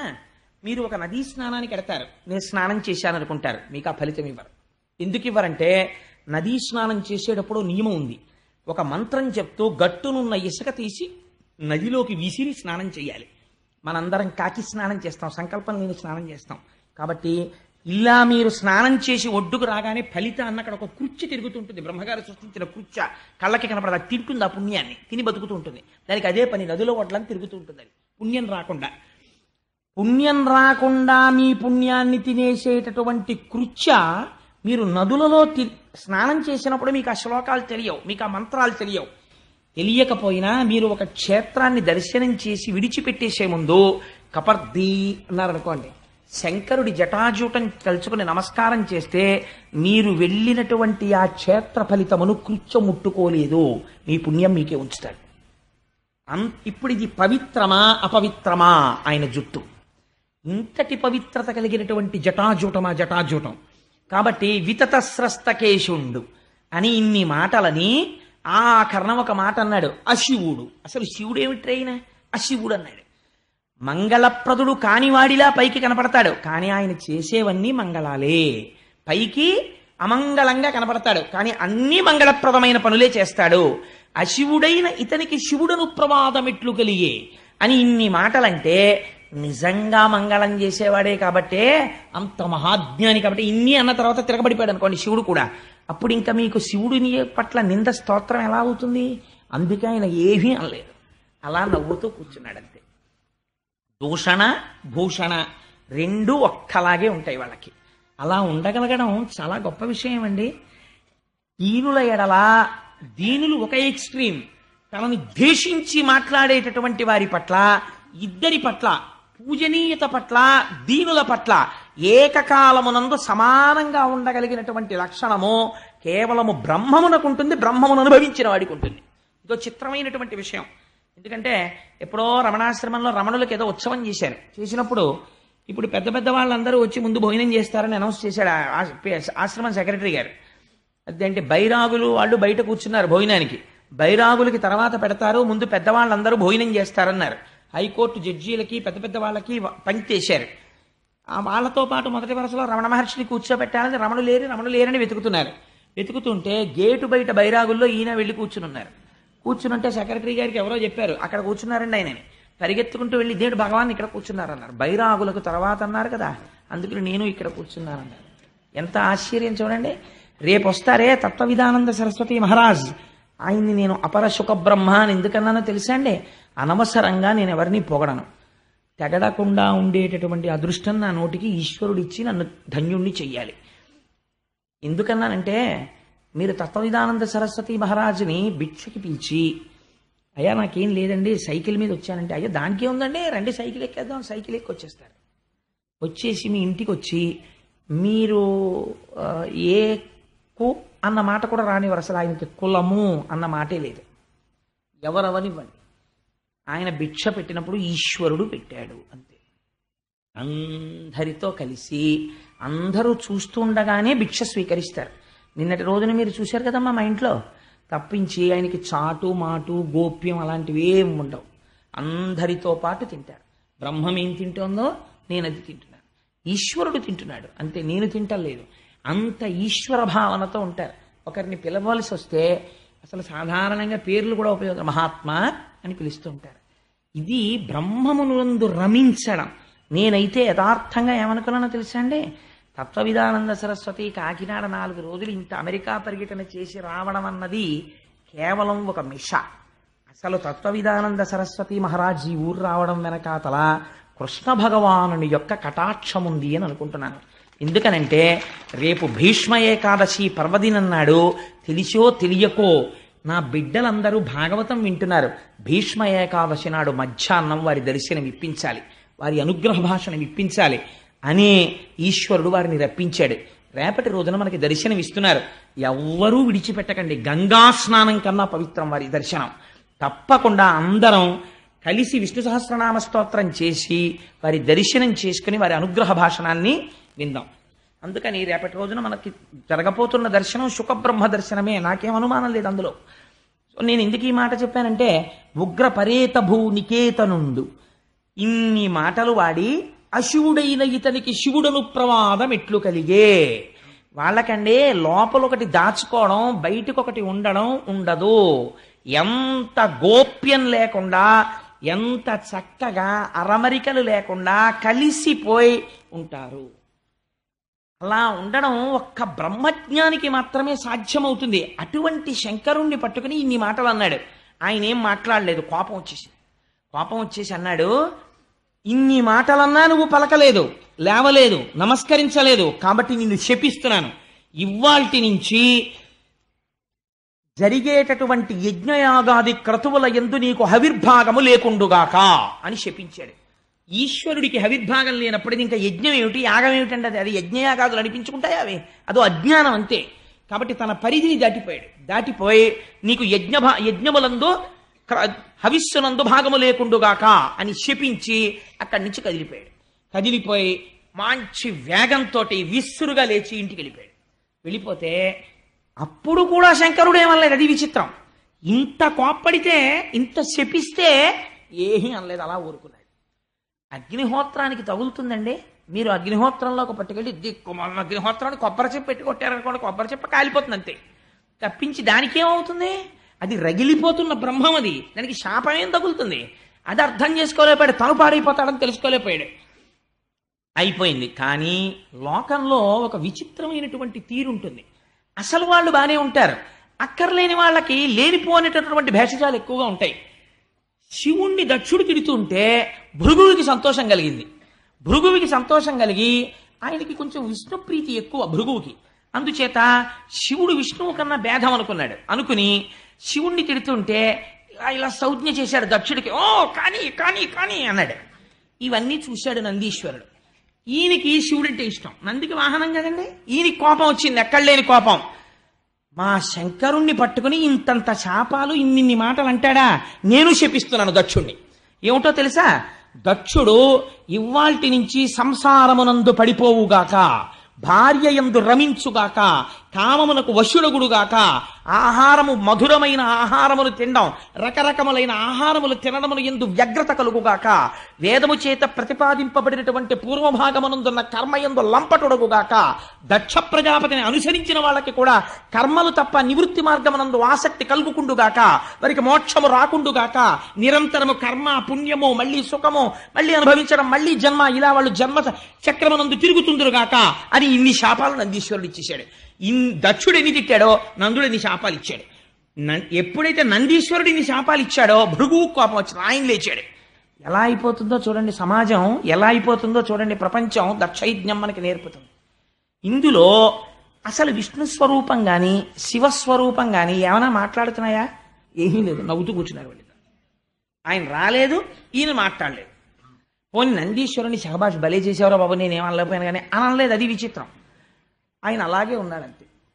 ఈ భృగువు లేచి అవని ధూర్జటి వ్రతులకు వారు ఎవరైతే ఈ భూమండలం మీద శంకరుడు యొక్క వ్రతాన్ని అవలంబిస్తారో అటువంటి వారు, వారిని అనుసరించడి వారు అటువంటి వారిని అనుసరించి ఎవరు పెడతారో వారు తత్శాస్త్ర పరిబంధులైన వారు. అటువంటి వారు వేదమునందు విరక్తి కలిగి వేదమును దూషించి కర్మకాండని నిరసించి వారందరూ కూడా జడులై విభూతి పెట్టుకుని జటలు వేసుకుని ఉన్మత్తుల వలె భూమి మీద తిరిగెదరుగాక అని అవని పాషండుల ఎదరని శపించే, అంటే వేద విరుద్ధమైనటువంటి స్థితిని వాళ్ళు పొందుతారని ఆయన శాపం ఇచ్చాడు.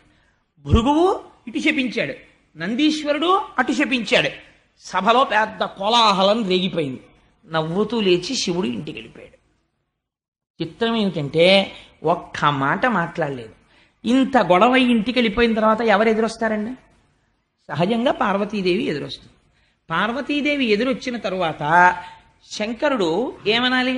ఇవాళ సభలో ఎంత అల్లరైందో తెలుసా, మీ నాన్నగారు నన్ను ఏమన్నారో తెలుసా అని జరిగిందంతా చెప్పాలి కదా పార్వతీదేవికి. ఆయన అసలు చెప్పలేదు. అంటే ఎందుకు చెప్పలేదండి? ఇక్కడికి వెళ్ళలేదు. ఇక్కడికి ఏది విడుతుందో అది కదా మనం చెప్తాం. ఆఫీస్ నుంచి ఇంటికి వస్తూనే ఈశ్వరి నీకు మంచి వార్త చెప్తాను, ఇలా రండి, ఉండండి బాబు కాఫీ పెడుతున్నానంటే పెడదు నీకు మళ్ళీ కాఫీ, ఇలా నీకు మంచి విషయం చెప్తాను. ఎప్పుడు పిలుస్తావు? ఇక్కడ నీకు ఏదో ప్రవేశించింది, అది చెప్పేయాలని సంతోషం, అందుకని పిలుస్తావు. కానీ ఆయన అసలు ఏమీ చెప్పలేదు. అంటే మామగారు ఇన్ని మాటలన్నా ఆయనకి లోపలికి వెళ్ళలేదు. ఆయన భక్తు భర్గుడు, ఆయనకి ఎందుకు ఎడుతుంది? ఆయనకి వెళ్ళలేదు. కానీ కొన్నాళ్ళు అయిపోయింది. దక్షుడు మాత్రం కక్ష వదిలిపెట్టలేదు. ఎలాగైనా సరే అవమానించాలి రుద్రుణ్ణి. ఎందుకు అవమానించాలి? నేను ఇన్ని మాటలు అన్నాను, కనీసం మా అమ్మాయికి వెళ్ళి చెప్పలేదు, మా అమ్మాయి ఫోన్ చేయలేదు, నాన్నగారు మీరు ఇలా అన్నారని. అంటే ఫోన్ చేయలేదంటే ఆ రోజుల్లో ఫోన్లు ఉన్నాయా అని కాదు, వాళ్ళ అమ్మాయి అన్నట్టు, వాళ్ళు బాధపడినట్టు, వాళ్ళు కొంచెం చిన్నబుచ్చుకున్నట్టు ఎవరూ చెప్పట్లేదు. ఆయన పూర్వంలాగే హాయిగా సాయంకాలం ఎప్పటికి ఇంటికి వెళ్ళిపోయాడండి, మళ్ళీ మొదలెట్టేశాడు డాన్సు. జటాటవీ గలజ్జల ప్రవాహ పావిత స్థలే గలేవలం జలంబితాం భుజంగతుంగ మాలికాం ఢమడ్ఢమడ్ఢమడ్ఢమర్నినాదమడ్డవర్వయం చకార చండ తండవంతనోతున శివ శివం అని మళ్ళీ నాట్యం చేసేస్తున్నాడు. తన పనిలో తానున్నాడు, హాయిగా జ్ఞానబోధ చేస్తున్నాడు. మీరు నోరు వేసుకొని అలా తిట్టారా, భృగు తిట్టాడు, నంది తిట్టాడని పట్టించుకునేది, రాత్రి బాగున్నాడు అంతే. ఆయన పనిలో ఆయన ఉన్నాడు అన్నారు. ఇప్పుడు మళ్ళీ అలా కాదరా, ఏదో ఒకటి చెయ్యాలి అవమానించడానికి. కాబట్టి ఇప్పుడు ఒక కొత్త వ్రతం ఒకటి మొదలుపెట్టాడు. దాన్ని ఒక నిరీశ్వర యాగం, అంటే నేను శంకరుడికి హవిర్భాగములు లేని యాగం చేస్తాను.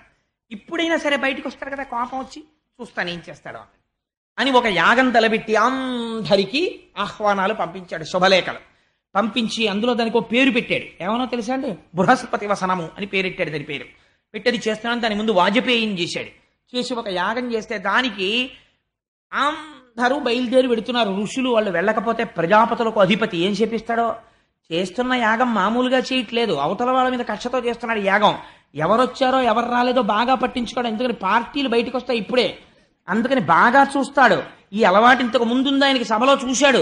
చూసి శంకరుడు లేవలేదనే ఇంత అల్లరి మొదలెట్టాడు. యాగం రావడానికి అదో కారణం. అప్పుడు సభలోనే అంతలా చూశాడు. ఇప్పుడు వెళ్ళకపోతే చూడడం, లేనిపోను కూడా ఎందుకు వచ్చిందండి, వెళ్ళి ఏదో ఒకసారి నమస్కారం పెట్టి షేక్ హ్యాండ్ ఇచ్చి చాలా బాగా జరగాలండి, ఆల్ ది బెస్ట్, మీ యాగం బాగా జరగాలని ఒక మాట నేర్చేస్తే మనకి ఏ గొడవ ఉండదు, పదండి అన్నారు. అంటే లోకంలో ఇలా అనే వాళ్ళ సంఖ్య చాలా ఎక్కువగా ఉంటుంది. నాన్ కాంట్రవర్షియల్ అంటారు. మనకి ఎందుకు వచ్చింది, మనం ఏమనకుండా అక్కడికి పోయి ఇక్కడికి పోతే అయిపోయా, మనం ఏమీ అనద్దు అని. అందుకని అందరూ దక్షుడి సభకు వస్తున్నారు. రాని వాళ్ళు ముఖ్యమైన వాళ్ళు ఉన్నారు, వాళ్ళు జ్ఞానం ఉన్నవాళ్ళు, వాళ్ళు రాకూడదు. అందుకని శ్రీ మహావిష్ణువు రాలేదు, చతుర్ముఖ బ్రహ్మగారు రాలేదు, వాళ్ళిద్దరు రాలేదు.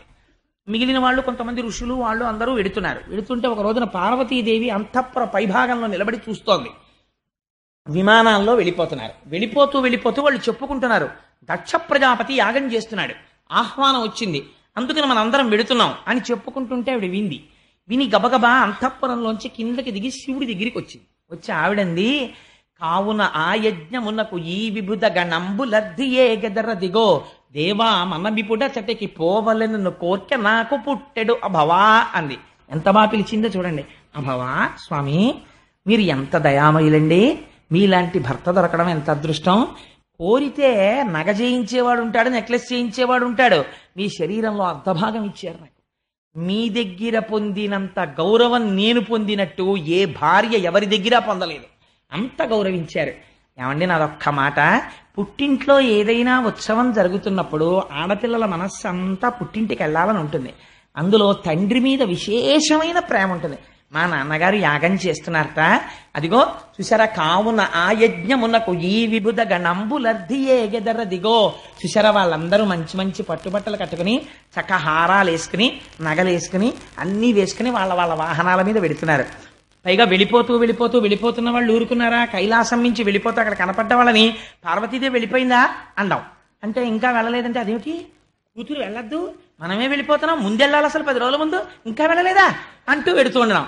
కాబట్టి ఏమండి నాకు వెళ్ళాలని ఉందండి, అందుకని మనమిపుడ చటకి పోవలెనను కోర్కె నాకు పుట్టెడు అభవా, నాకు కూడా మా తండ్రి గారు చేస్తున్న యాగానికి వెళ్ళాలి అని అనిపిస్తోంది. ఎందుకని, ఎంత కాదన్నా ఆడపిల్ల మనస్సు తండ్రి గారి ఏదో ఉత్సవం చేస్తున్నాడంటే ఆ తండ్రి ప్రేమ, ఆ తల్లి ప్రేమ, అన్నదమ్ములు, అక్క చెల్లెళ్ళు అన్నీ గుర్తొస్తాయి. ఒక్కసారి నాకు వెళ్ళాలని ఉందండి అని ఆవిడ గమ్మత్తైన మాట ఉందండి. ఇవాళ రేపు మనందరం ఏమంటామో అదే మాటలు మాట్లాడింది భాగవతంలో పార్వతీదేవి. ఆవిడంది, ఏమండి మనం సాధారణంగా ఆడవాళ్ళు ఇళ్లలో ఒక మాట అంటుంటారు, మీరేమో ఎప్పుడు ఆఫీసు నాకు ఖాళీ లేదని మా శర్మగారిలా పొద్దున్న 8ంటికి వెళ్ళి రాత్రి 11 వరకు అక్కడే కూర్చుంటారు, కనీసం పోని పెళ్లికి వెళ్ళామనుకోండి నలుగురు అక్కడికి వస్తారు, మా అక్క చెల్లెలని వాళ్ళని అందరినీ చూడొచ్చు అంటుంటారు. అలా ఆవిడంది, ఇప్పుడు ఈ జరుగుతున్నటువంటి యాగం చూడ్డానికి నాయనుజలు వారి ప్రాణనాథులతోడన్ బాయక ఒత్తురు మనమున్ పోయిననే వారి నచటక నుగొనగల్గున్. ఏమండి మనం కూడా విడితే మీరు ఎప్పుడు తపస్సును అలా కూని ఉంటారు, మీరేమో ఏమీ పట్టించుకోరు. కానీ కనీసం ఇప్పుడు వెళ్తే మా 15 మంది అక్క చెల్లెళ్ళు వస్తారు, మా పిన్నులు వస్తారు, మా అమ్మ మా తమ్ముళ్ళు అందరూ ఉంటారు కదా, మా నాన్నగారిని చూసి ఎన్నాళ్ళయిందో ఒక్కసారి చూసొద్దాం అనిపిస్తోందండి, వెళదాం అంది. అనేటప్పటికీ శంకరుడు ఇలా చూశాడు. ఆహ్వాన పత్రాలు వాళ్ళందరికీ వెళ్ళాయి, వీళ్ళకి ఆహ్వాన పత్రం రాలేదు. కాబట్టి వెళ్ళొచ్చా?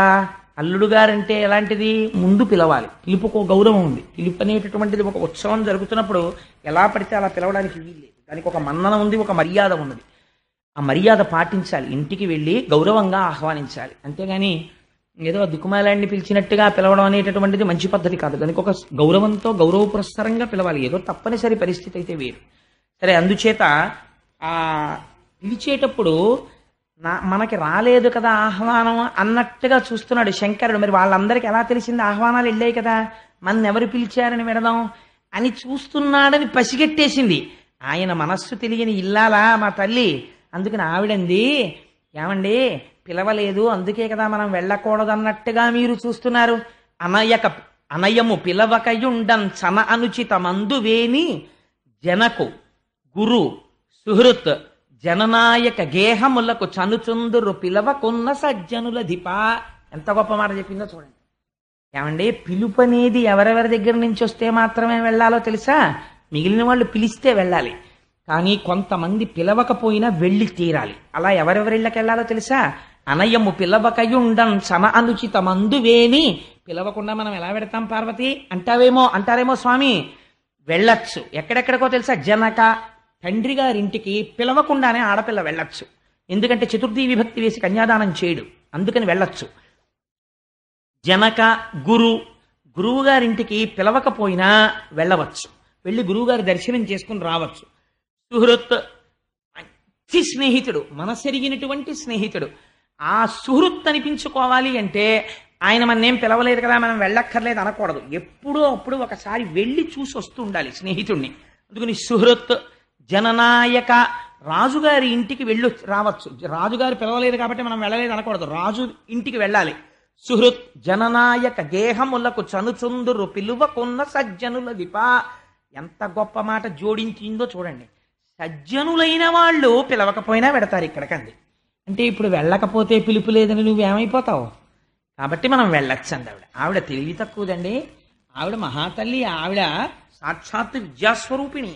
శంకరుడు తక్కువడా? ఆయన అన్నాడు, పార్వతి నువ్వు చెప్పినది యథార్థమే. పుట్టింటికి పిలుపు లేకపోయినా కూడా ఉత్సవం జరుగుతున్నప్పుడు ఆడపిల్ల వెళ్ళవచ్చు, ఆ అధికారం ఉంది. కానీ నేను కూడా ఒక మాట చెప్తాను విను. కుటిల బుద్ధులైన కుజనుల ఇండ్లకు ఆర్యులే గవారనాదరమున కొమలు ముడులు వేయిచి భూరిరోషాక్షులై చూతురది యుగా కసుదతి వినుము. ఎంత గొప్పగా చెప్పాడండి నిజంగా. కుటిల బుద్ధులైన కుజనుల ఇండ్లకు ఆర్యులే గవారనాదరమున. కొంతమంది పుట్టుకతో విద్య ఉంటుంది, ఐశ్వర్యం ఉంటుంది, రూపం ఉంటుంది, పాండిత్యం ఉంటుంది, అన్నీ ఉంటాయి. లేనిదేది అంటే అటువంటి వారి దగ్గర ఉండవలసినటువంటి ప్రేమ ఉండదు, ఉండవలసినటువంటి సుహృద్భావం ఉండదు. ఎప్పుడూ వైషమ్యాన్నే చూస్తుంటారు. అవతల వాణ్ణి ఎలా కించపరిచి మాట్లాడదామా అనే చూస్తారు, గుణములు చూడరు. సందర్భం వచ్చింది కాబట్టి నీకు చెప్పేస్తున్నాను పార్వతి. ఇతపూర్వం మీ తండ్రి గారు నన్ను ఒక సభలో అవమానం చేసి మాట్లాడారు, బాణముల వంటి మాటలు ప్రయోగం చేశాడు. దానికి అంతటికీ కారణం ఏమిటి? నేను లేచి నిలబడలేదు అని ఆయన అనుకున్నాడు. కానీ అసలు జరిగిన యథార్థం నేను చెప్తాను విను పార్వతి అన్నాడు.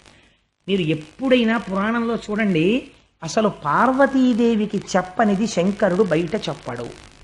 పార్వతీదేవి అడుగుతుంది మనందరి తరపున, పార్వత్యువాచ అని పార్వతీదేవి అడుగుతుంది. అప్పుడు శంకరుడు దానికి జవాబు చెప్తాడు. శ్రీరామ రామ రామే తిరమే రామే మనోరమే. అది కూడా అలాగే వచ్చింది శివుడు చెప్తేనే. జ్ఞానం అంతా శివుడి వైపు నుంచే వస్తుంది లోకంలోకి. అందుకని ఇప్పుడు నీకు ఒక నిజం చెప్పేస్తున్నాను. మీ తండ్రి గారు అలా మాట్లాడారు, దానికి అంతటికీ కారణం నేను నమస్కరించలేదని. ఒక యథార్థం చెప్తున్నాను చూడు.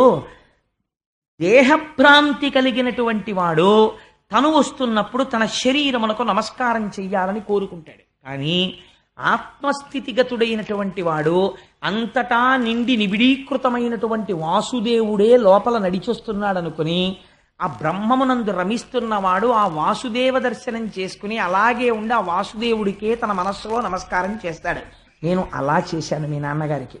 కానీ వారు దేహబుద్ధి ఎందున్నారు, తన శరీరానికి లేచి నిలబడి నమస్కారం చేయలేదు అనుకుంటున్నారు. కాబట్టి వారికి నా స్థాయి తెలియలేదు. కాబట్టి వారు ఎప్పటికీ కూడా నా యందు అనుకూల్యముతో ఉండరు. కాబట్టి ఇప్పుడు మనం విడితే ఏమవుతుంది? కుటిల బుద్ధులైన కుజనుల ఇండ్లకు ఆర్యులే గవారనాదరమున, ఎలాగో అలా అవమానించాలి. అందుకని ఏం చేస్తారు? బొమలు ముడులు వేయించి తలుపు తీసి అసలు పలకరించరు, అసలు మాట్లాడరు. అంతకన్నా అవమానం ఏముంటుంది? ఒక బంధువుల ఇంటికి మీరు వెడతారు, ఎంతో సంతోషంగా వెడితే అసలు మిమ్మల్ని పలకరించరు, మీతో మాట్లాడరు, ఊళ్ళో వాళ్ళని కూర్చోబెట్టి వాళ్ళతో మాట్లాడుతుంటారు. అప్పుడు మీ మనస్సు ఎలా ఉంటుంది? చిన్నబుచ్చుకుంటుంది. ఎట్రా అంత దూరం నుంచి వచ్చాం, కనీసం అయ్యో ఎప్పుడు బయలుదేరావు, ఎప్పుడు వచ్చావు, కాఫీ తాగావా అని కూడా అడగలేదు.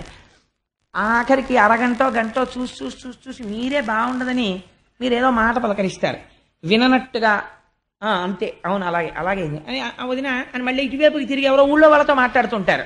అప్పుడు మీ మనస్సు ఎలా ఉంటుంది? చాలా బాధగా ఉంటుంది. ఇవి శివుడు చెప్పాడండి, నా సొంతంగా చెప్పట్లేదు. ఆర్యులేగ వారనాదరమున, కోటేశ్వరరావు అబద్ధాలు చెప్పారంటే మీరు భాగవతం వెళ్ళి చూడండి కావాలంటే. లోకాన్ని వడగట్టి మాట్లాడిందండి భాగవతం. బొమలుముడులు వైచి ఇలా ముందు చూడగానే తలుపు తీయగానే సంతోషంగా రండి అనరు, ఇలా చూస్తారు. ఇలా చూసి భురిరోషాక్షులై అంటారు. భురిరోషాక్షులై కోపంతో ఇలా చూస్తారు. అక్కడికే సగం చచ్చిపోతాం. అప్పుడు ఏమవుతుందో తెలుసా పార్వతి? పైగా అదియుగా అకసుదితి ఇదియు వినుము. ఇంకా జరిగేది ఏమిటో నేను చెప్తాను విను. వాళ్ళు ఎంత దారుణమైన మాట మాట్లాడతారు, ఎంత అవమానిస్తారంటే దాని వలన రాత్రి నిద్ర పట్టదు.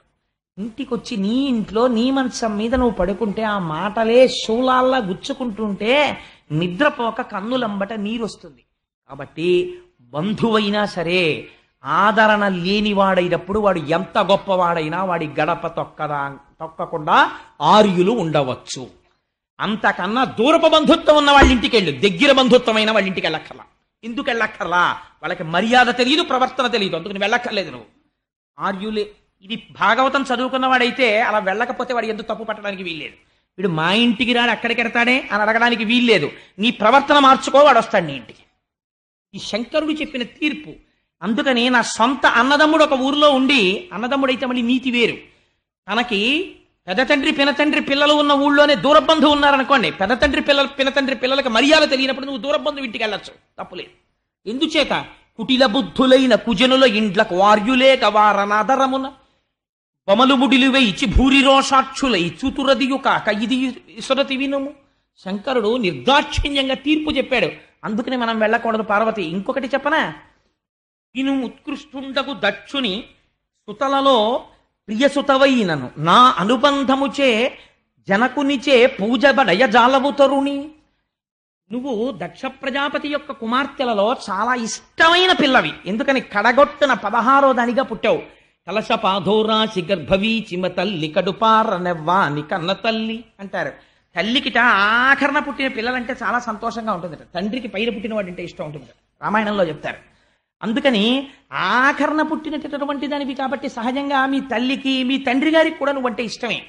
కానీ నేను చెప్తున్నాను చూడు, నీ యందు ప్రీతి ఉండవచ్చు, కానీ ఇవాళ నువ్వు దక్షుడి కూతురిగా ఆయన చూడడం, నిన్ను అవమానిస్తే నన్ను అవమానించినట్లే అని నా అనుబంధముచే నువ్వు నాకు భార్యమైన కారణం చేత జనకునిచే పూజ బడయ జాలవు తరుణి, నీ తండ్రి గారు నిన్ను పూజించడు. ఆ తర్వాత నువ్వు చాలా బాధపడిపోతావు, మరణ సదృశమైన వేదన పొందుతావు అలాంటి వాళ్ళు ఇళ్ళకెడితే. కాబట్టి వెళ్ళకు, తప్పు లేదని చెప్పాడు. ఆవిడంది, కానీ నాకు వెళ్ళాలని అనిపిస్తోంది అంది. నువ్వు వెళ్ళి రావచ్చు అన్నాడు, నువ్వు వెళ్ళవచ్చు అన్నాడు. ఆయన త్రికాలజ్ఞుడు, ఆయనకి తెలియదండి. అనేసరికి తల్లి గబగబా పక్కన పరమశివుడు రావట్లేదు అన్న బాధతోటే బయలుదేరింది. అబ్బో ఏమి వర్ణన చేస్తారో, ఆ కాళ్లకున్నటువంటి గజ్జలు మోగుతుండగా పట్టుపుట్టం కట్టుకుని అమ్మవారు బయలుదేరితే వెంటనే శివుడు సైగ చేశాడు. ప్రమథగణాలందరూ అమ్మవారు ఆడుకుంటూ వెళ్ళడానికి పూలబంతులు, మధ్యలో చూసుకోవడానికి అద్దాలు, పెట్లతో బంగారు ఆభరణాలు, చీనాంబరాలు అన్నీ పట్టుకుని అమ్మవారి వెనకాతల ఎందుకైనా మంచిదని రక్షణగా మణిభద్రుడితో కలిసి ప్రమథగణాలు బయలుదేరాయి. అందరూ కలిసి పుట్టింటికి వచ్చారు. వచ్చేటప్పటికి దక్ష ప్రజాపతి ఎదురుగుండా కూర్చున్నాడు. దక్ష ప్రజాపతి పరివారం అంతా కూర్చునున్నారు. ఆ యాగం దేనికోసం చేస్తున్నాడు? శివుణ్ణి అవమానించడానికే చేస్తున్నాడు. వృషభవాహనం దిగి పార్వతీదేవి ఇంట్లోకి వస్తోంది. ఏ తల్లి అనుగ్రహం ఉంటే పసుపు కుంకాలు నిలబడతాయో, ఏ తల్లి అనుగ్రహం ఉంటే ఐశ్వర్యం వస్తుందో, అటువంటి తల్లి నడిచి వస్తోంది తన కూతురై దాక్షాయణి అని పేరు పెట్టుకుని. లేవలేదు, పలకరించలేదు. పలకరించకపోతే పోతనగారు అంటారు, ఆ తల్లి ఇంత కష్టపడి వెడితే చనుదించిన యమ్మగువను జననియు సోదరులు తప్ప సభలోని వారెవ్వరు దక్షుని భయము వలన అనయము పలుకరింపరైరి మహాత్మా. కనీసం ఆ దక్ష ప్రజాపతి యొక్క భార్య, అక్క చెల్లెళ్ళు తప్ప, అన్నదమ్ములు తప్ప దక్షుడు ఏమ్మా వచ్చావా అని కూడా అనలేదు. ఇంత ప్రేమగా చూసే తండ్రి అమ్మ నువ్వు వచ్చావా అమ్మ రా అని అనలేదు. ఇది ఇక్కడ భర్తని నిందించాడు. తను వచ్చింది, అమ్మ వచ్చావా అని కూతురు మీద ప్రేమ చూపించలేదు. చాలా బాధపడింది. ఆ తల్లి వచ్చింది, పిన్నులు వచ్చారు, అన్నదమ్ములు వచ్చారు, పలకరించారు. సభామంటపంలోకి వెళ్ళింది, ఒక్కళ్ళు ఆవిడ్ని పలకరించలేదు. ఎందుకు పలకరించలేదు? దక్షుని భయము వలన. ఎవరు పలకరిస్తే ఏం చెప్పిస్తాడో, అవమానించడానికే కదా చేస్తున్నాడు యాగం. అందుకనే దానిలా తీరా వెళ్ళి ఎంతంత పాపం మూట కట్టుకుంటారో చూడండి. ఎవ్వరూ పలకరించకపోతే ఆవిడ చాలా ఖేదం పొందింది. ఆఖరికి యాగమంటపంలో అమ్మ అలా కూర్చో అని అనలేదు. అనకపోతే మణిభద్రుడు అన్నవాడు చూశాడు. అమ్మవారు ఉగ్రమైన తేజస్సుతో చూస్తోంది, సమస్త బ్రహ్మాండములను కాల్చేస్తుందా అన్నట్లు. ఇప్పుడు చూశాడు. చూసి విచ్చుకత్తులు పైకి తీశారు. చంపి అవతల పారేస్తాం ఈ దక్షుణ్ణి అన్నారు. అమ్మవారి కోపం. అమ్మవారు వారించింది, చంపకండి అని పిలిచింది. దక్షుణ్ణి ఇలా రా అంది. వచ్చాడు, నిలబడ్డాడు. ఏమిరా నీ అహంకారం? నీ చిత్తం వచ్చినట్టు కూశావా పరమశివుణ్ణి పట్టుకుని? ఇప్పుడు చెప్తున్నాను నీకొక మాట. పరగచితాస్తి భస్మ నృకపాలధరున్ ఉగ్రపరేత భూచరుండని పిశాచయుక్తుడని శర్వున మంగళగాతలంపరెవ్వరున్ మరి అవ్వాక్పతి ముఖ్యులం మహాత్ము పాద సరోజ రేణువులు సమ్మతి దల్పరె మస్తకంబులన్ అని అడిగింది.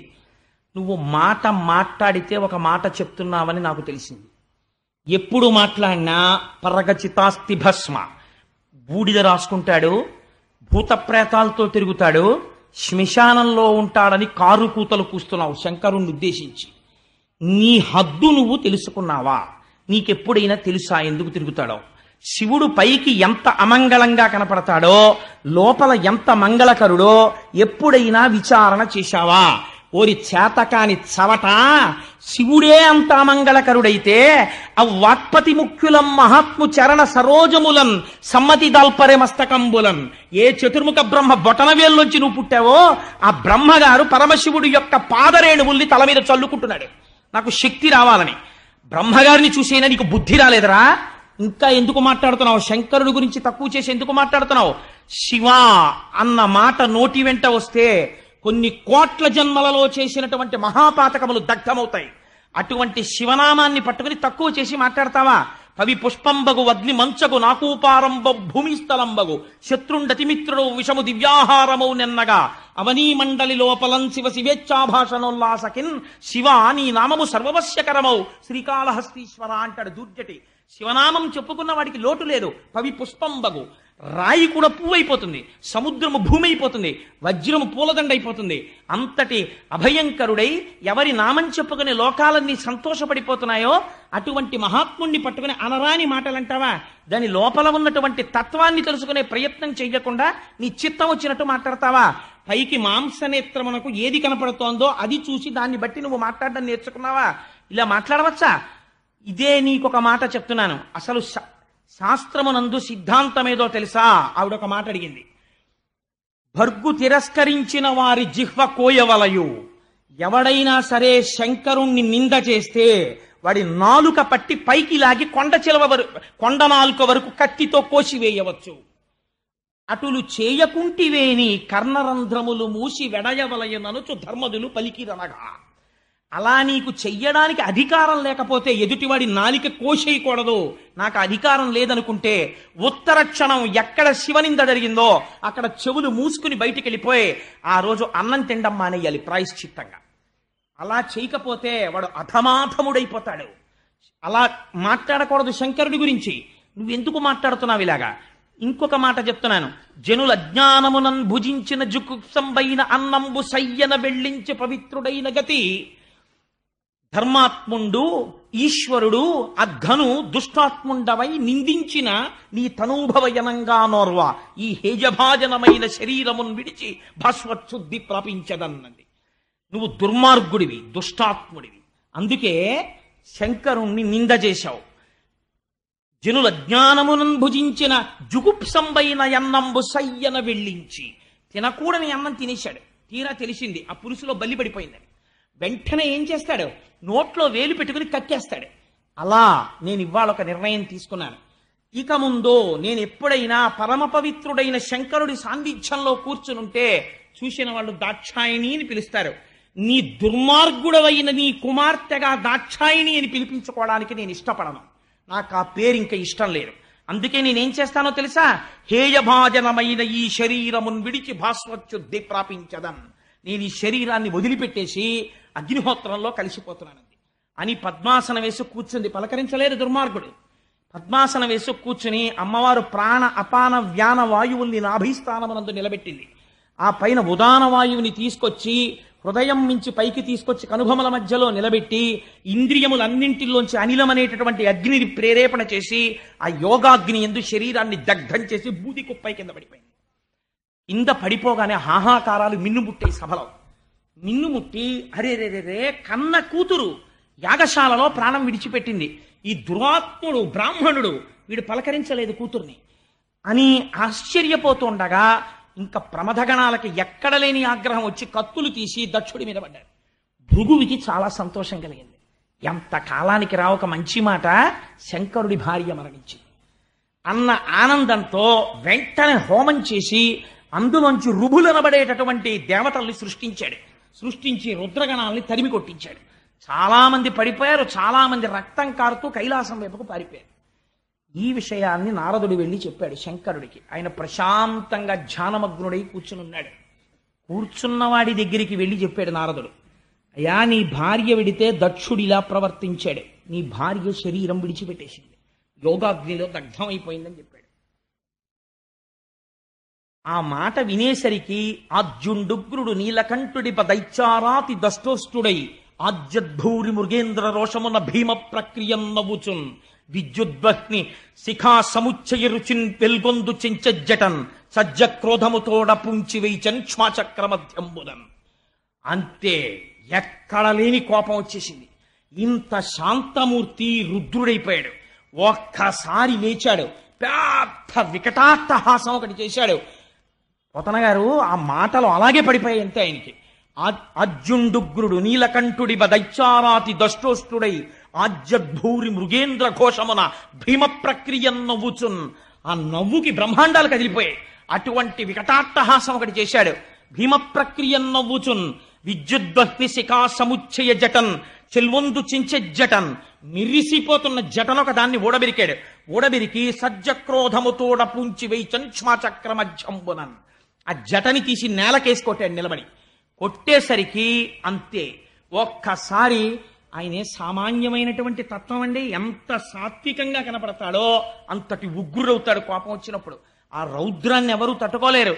ఓం నమో భగవతే సదాశివాయ సకల తత్వ విదూరాయ సకల లోకైక కర్త్రే సకల లోకైక హర్త్రే సకల లోకైక సంహర్త్రే సకల లోకైక సాక్షిణే సకల నిగమ గుహ్యాయ సకల లోకైక వరప్రదాయ సకల దురితాత్మి భంజనాయ సకల జగద భయంకరాయ శశాంక శేఖరాయ శాశ్వత నిజావాసాయ నిరావాసాయ నిరాతంకాయ నిష్కలంకాయ నిష్ప్రపంచాయ నిస్సంగాయ నిర్మమాయ నిర్మలాయ నిర్గుణ విభవాయ సచ్చిదానందద్వైత పరమ ప్రకాశాయ పరమశాంత ప్రకాశాయ తేజోరూపాయ తేజో విభయే అని ఒక్కసారి ఆ చేతిలో చక్రాజ్వాయుధ భీషణకర సహస్రదంస్ట్రాకరాలవతల వికటాట్టహాస విస్ఫాటిత బ్రహ్మాండ మండల నాగేంద్రహార నాగేంద్ర వలయ నాగేంద్ర చర్మ ధర మృడ మృత్యుంజయ త్రయంబక సదాశివ పరమశివ నమస్తే నమస్తే నమస్తే నమః అంటుంది కవచం.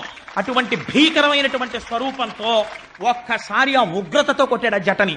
కొట్టేటప్పటికి అందులోంచి అభ్రంలిహాదభ్ర విభ్రమ భ్రభ్రమ కృందీల దీర్ఘ శరీరమమల ప్రజ్వల జ్వలన దీప్త జ్వాలిక జ్వాల జజ్వల్యమాన కేశములు మెరయ జడ్డ దిగ్వేదండ శుంఠాప దుర్దండ సహస్రధృతి హేతి సంఘమప్ప వీక్షణత్రయలోక వీక్షణద్యుతిలోక నీక్షణగతి దుర్నిరీక్షమప్ప గ్రకచ కఠిన కరాళ దంస్ట్రలు మెరయ ఘన కపాలాస్తి మలికలు దనర లోక భీకర రుద్రుడగుచు మారట రుద్రుడగుచు వీరభద్రుడు దయించే. ఆ జట పెట్టి కొట్టేటప్పటికే ఒక పెద్ద శరీరం పుట్టింది అందులోంచి. ఆ శరీరాన్ని చూసేటప్పటికే హడిలిపోయారంటే ఒక మోస్తరువాడు పలకలేకుండా వీరభద్రావతారం అంటే అలా ఉంటుంది. అభ్రం లిహాదభ్ర విభ్రమ భ్రభ్రమ కృనీల దీర్ఘ శరీరమర అటువంటి నాటి స్వరూపం.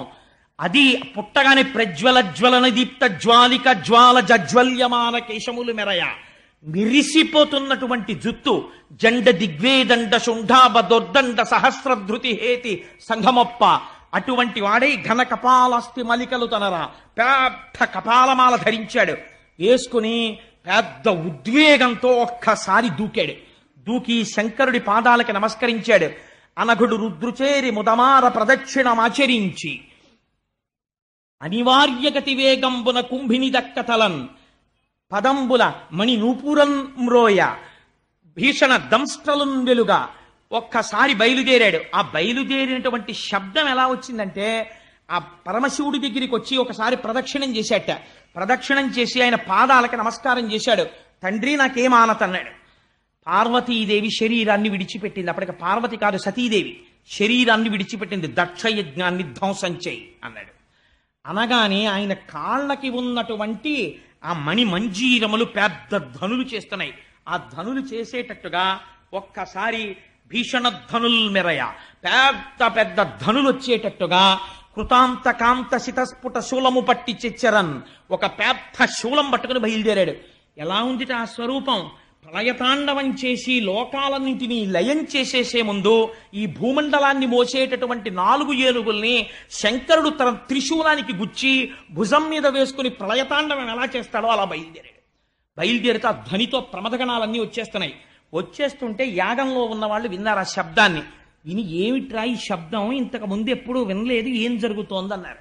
దక్ష ప్రజాపతి భార్య అనుకుంది ఉపద్రవం వచ్చేసింది, మా ఆయన చెయ్యకూడని పని చేసేశాడు అనుకుంది. ఇంతలోకి అక్కడ ఉన్న వాళ్ళందరూ అనుకున్నారు, ఒరే ఎటువంటి వాడరా మహానుభావుడు, అట్టి దేవుని ఈశ్వరు అభవు సద్గుణశాంద్రు అటువంటి వాణ్ణి రోషింపచేసిన మనకు కల్గునే మంగళములు పద్మ గర్భునకునైనా అటువంటి దేవుడు పిలిస్తే చాలు శంభో శంకర అంటే చాలు ప్రసన్నమైపోతాడు. అటువంటి వాణ్ణి రోషింపచేశాం, కోపం వచ్చేట్టు చేశాం. ఇక్కడండి ఒక పెద్ద రహస్యాన్ని దాచారు. శంకరుడికి రోషం రాదు, ఏం చేసినా రాదు. అలా వచ్చేస్తే జ్ఞానం ఎందుకు అవుతాడండి? భర్గతత్వం పోలేదు, మరి ఇక్కడ పోయిందా లేదా కోపం వచ్చేసి? ఏమండి మీరు అంత నూరేసుకు చెప్పారే ఇంతటిదాకా భర్గుడు భర్గుడు భర్గుడని, మరి ఇప్పుడు కోపం వచ్చింది కదా అని మీరు అడగచ్చు. ఇక్కడ వేదం ఏం చెప్పిందో తెలుసా అండి? పిల్లలు గాడి తప్పిపోతే పిచ్చ పిచ్చ మాటలు మాట్లాడడం మొదలెడితే, పార్టీలు కడితే, లేనిపోనిటువంటి విషయాల్ని తీసుకొస్తే ఈశ్వరుడి విషయంలో భగవంతుడు రుద్రుడవుతాడు. పిల్లలకి బుద్ధి చెప్పించవలసి వచ్చినప్పుడు అమ్మవారు శివా విశ్వస్య భేషజీ, పిల్లలకి ఒక రోగానికి మందెయ్యాలనుకుంటుంది. ప్రశాంతంగా కూర్చున్న తండ్రిని రేకెత్తిస్తుంది. అప్పుడు ఆయన ఏమవుతాడు? శివుడు రుద్రుడవుతాడు. అప్పుడు ఎవరాపలేరు, అప్పుడు అనుభవిస్తాడు. ఆ రుద్రుడై వస్తాడు. వస్తే ఏమైంది? వీరభద్రుడు ఉదయించాడు. అసలు ఆయన రానేలేదో జటెట్టి కొట్టాడంతే. ఇంకా ఆయనే వస్తే ఎలా ఉంటుందో ఆలోచించండి. కొడితే అందులోంచి వీరభద్రుడు పుట్టాడు. కాబట్టి ఇప్పుడు మళ్ళీ ఎవరు ఆపాలి? మళ్ళీ ఆ రుద్రుణ్ణి శివుడు ఎవరు చేయాలి? శివా రుద్రస్య భేషజీ, మళ్ళీ ఆ రుద్రుణ్ణి శివుడిగా ఆవిడే చెయ్యాలి. ఎక్కడ చేసింది? లోకోపకారానికి హాలాహల భక్షణంలో ఆవిడే మళ్ళీ పిల్లల్ని రక్షించడానికి హాలాహల భక్షణం చేయించింది. ఇది అమ్మవారి యొక్క శక్తి. ఈయనతో వీళ్ళకి బుద్ధి చెప్పించాలి అనుకుంది. అందుకు వెళ్ళింది ఆవిడ. మొగుడి మాట వెనక వెళ్ళడం కాదు, వీళ్ళకొక బుద్ధి చెప్పాలి దక్ష ప్రజాపతికి. లేకపోతే ఆవిడికి తెలియకపోవడం ఏంటండి? వెళ్ళి ఆవిడ శరీరం వదిలిపెట్టింది ఇప్పుడు, కానీ లేవడు రుద్రుడు కాడు. ఆవిడ ఎప్పుడూ శక్తి స్వరూపంగా అయ్యవారితోనే ఉంటుంది. అంతే వీరభద్రుడు వచ్చేశాడు. వచ్చేసి యజ్ఞమంటపాలన్నీ పడగొట్టేశారు. ఎంత గొప్ప యజ్ఞ ధ్వంసమో పడగొట్టేశారు. ఆ అగ్ని కార్యం చేసేటటువంటి మంటలు లేస్తున్నాయి. ఈ మంటలకి గౌరవం ఏమిట్రా అన్నారు. ఈ అగ్నిహోత్రుడు రుద్రుడు లేని యాగం జరుగుతుంటే ఇంత సహకరించి హవిస్సులు తీసుకెళ్తుండడమా? సిగ్గుండక్కర్లేదు అని మూత్రం పోసి ఆపేశారు ఆ యజ్ఞ అగ్నిహోత్రంలో ఉన్న ఆ యజ్ఞగుండాల్లో ఉన్న అగ్నిహోత్రాన్ని ఆపేసి భృగువు దగ్గరికి వెళ్ళాడు నందీశ్వరుడు. ఏమిరా నువ్వేనా ఆనాడు సభలో శంకరనింద జరుగుతుంటే ఇలా ఇలా కళ్ళెగరేసిన వాడివి నువ్వే కదా, ఇప్పుడు అనుభవిస్తావు దానికి శిక్ష అని గడ్డం కింద ఎడంచెయ్యేసి పట్టుకుని ముంజికాయని బొటనవేలు పెట్టి పైకెత్తేసినట్టు బొటనవేలుతో 2 గుడ్లు ఉత్తరించేశాడు. 2 కళ్ళు ఊడి కింద పడిపోయిన తర్వాత ఆ మీసాలు గడ్డాలు పట్టుకుని పీకేశారు పూర్తిగా. మీసం ఊడిపోయింది, గడ్డం ఊడిపోయింది, నెత్తురోడుతూ కింద పడిపోయాడు కళ్ళు కనపడకుండా. పూష అనబడేటటువంటి సూర్యుడున్నాడు, ఆయన దగ్గరికి వెళ్ళారు.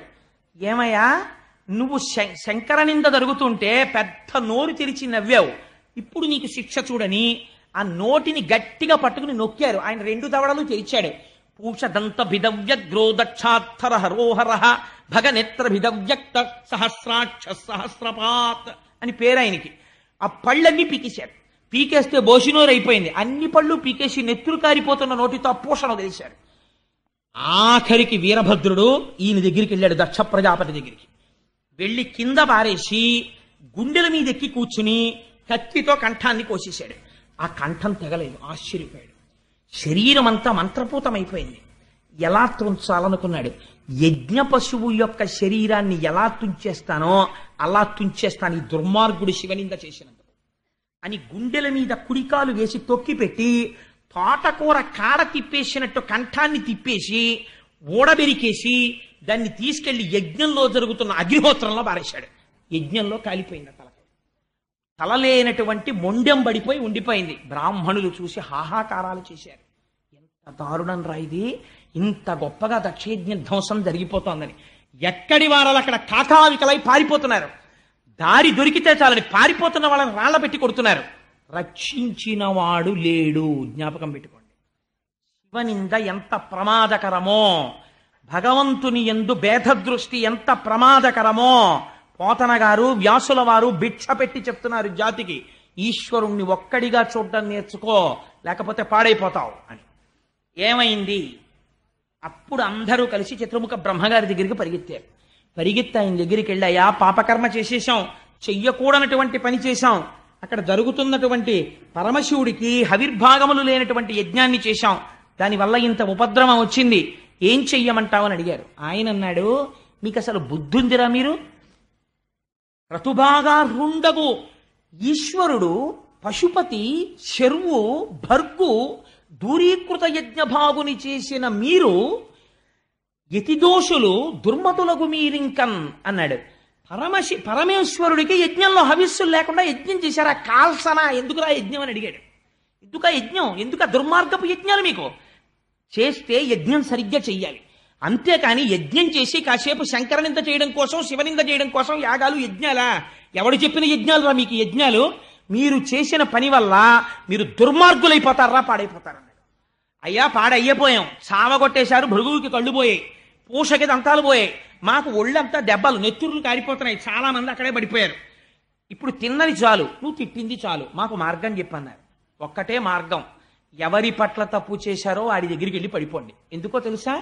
ఆయన ఒక్కటే, ఆయన దగ్గర ఉన్న లక్షణం జగత పితరౌ వందే పార్వతి పరమేశ్వరవు. ఎన్ని తప్పులు చేసినా వెళ్ళి ఆయన కాళ్ళ మీద పడిపోతే మళ్ళీ రక్షిస్తాడు. అంటే వీళ్ళన్నారు, అయ్య బాబోయ్ కైలాసం వైపుకి వెళ్ళడమే అడిలిపోతున్నా, నువ్వు రా మాతో అన్నారు. సరే పదండి అని చతుర్ముఖ బ్రహ్మగారు తీసుకెళ్లారు. తీసుకెళ్లిన తర్వాత కైలాస పర్వతాన్ని వర్ణన చేస్తారు. అక్కడ ఎందరో సిద్ధులు, సాధ్యులు, తపస్సు చేసుకునేవాళ్ళు, దేవకాంతలు, చెట్లు, కలకూజితాలు, పక్షులు, మానస సరోవరం, అక్కడ ప్రవహిస్తున్నటువంటి నదులు, అందులో ఉండేటటువంటి హంసలు, ఆ రాచిలుకలు, అంతఃపురాలు, ప్రమదగణాలు, పరమ పవిత్రమై శంకరుడి చేత జ్ఞానబోధ చేయించుకుంటున్నటువంటి మహర్షులు, ఋషులు, సనకసనందనాదులతో ఉంది. అటువంటి కైలాస పర్వతం మీదకి వెళ్ళారు. వెళ్ళేటప్పటికీ అత్యంత ప్రశాంత చిత్తుడై, ఎట్టి పరిస్థితులలోనూ సూర్యకిరణం పడడానికి వీలు లేనంత పెద్దది పెరిగిపోయినటువంటి ఒక రావి చెట్టు కింద మౌనవ్యాఖ్యా ప్రకటిత పరబ్రహ్మతత్వం యువానం వర్షిస్తాం తే వసదృషిగణైరవృతం బ్రహ్మనిష్టై ఆచార్యేంద్రం కరకలిత చిన్ముద్రమానందరూపం స్వాత్మారామం ముదితవదనం దక్షిణామూర్తిమీడే. ఆయన కుడికాలు మీద ఎడమ పాదం పెట్టుకుని ఎడమ చేతిని తీసుకెళ్లి మోకాలు మీద పెట్టుకుని ఇలా చిన్ముద్ర పట్టి తన చుట్టూ కూర్చున్నటువంటి సనక సనందనాదులందరికీ మౌన వ్యాఖ్యతో జ్ఞానబోధ చేస్తున్నాడు. ఆయన ముఖమునందు ఏమాత్రము రోషము కాని కోపము కాని లేదు. వెయ్యవలసిన శిక్ష వేసేశాడంటే అక్కడతో అయిపోయింది. వేసేశాడు, కూర్చుని చక్కగా జ్ఞానబోధ మౌనంగా చేస్తున్నాడు. సనక సనందనాది మహర్షులందరూ ఆయన దగ్గర జ్ఞానబోధ తెలుసుకుంటున్నారు. నీకెందుకు వచ్చిన గొడవ, లేనిపోని గొడవ, శివనింద చేయడం? చతుర్ముఖ బ్రహ్మగారు వెళ్ళి పరమశివుడి ముందు నిలబడి స్తోత్రం చేశారు. అయ్యా, పిల్లలు తెలియదు, నీ పట్ల దోషం చేశారు, నువ్వు సాక్షాత్తు పరబ్రహ్మానివి, సృష్టి స్థితి లయ మూడు నీ యందు జరుగుతుంటాయి, తెలియనటువంటి వాళ్ళు ఈ రకంగా నీ పట్ల అపచార బుద్ధితో ప్రవర్తించారు, స్వామి వీరిని క్షమించు, నువ్వెవరో నాకు తెలుసు అన్నాడు బ్రహ్మగారు.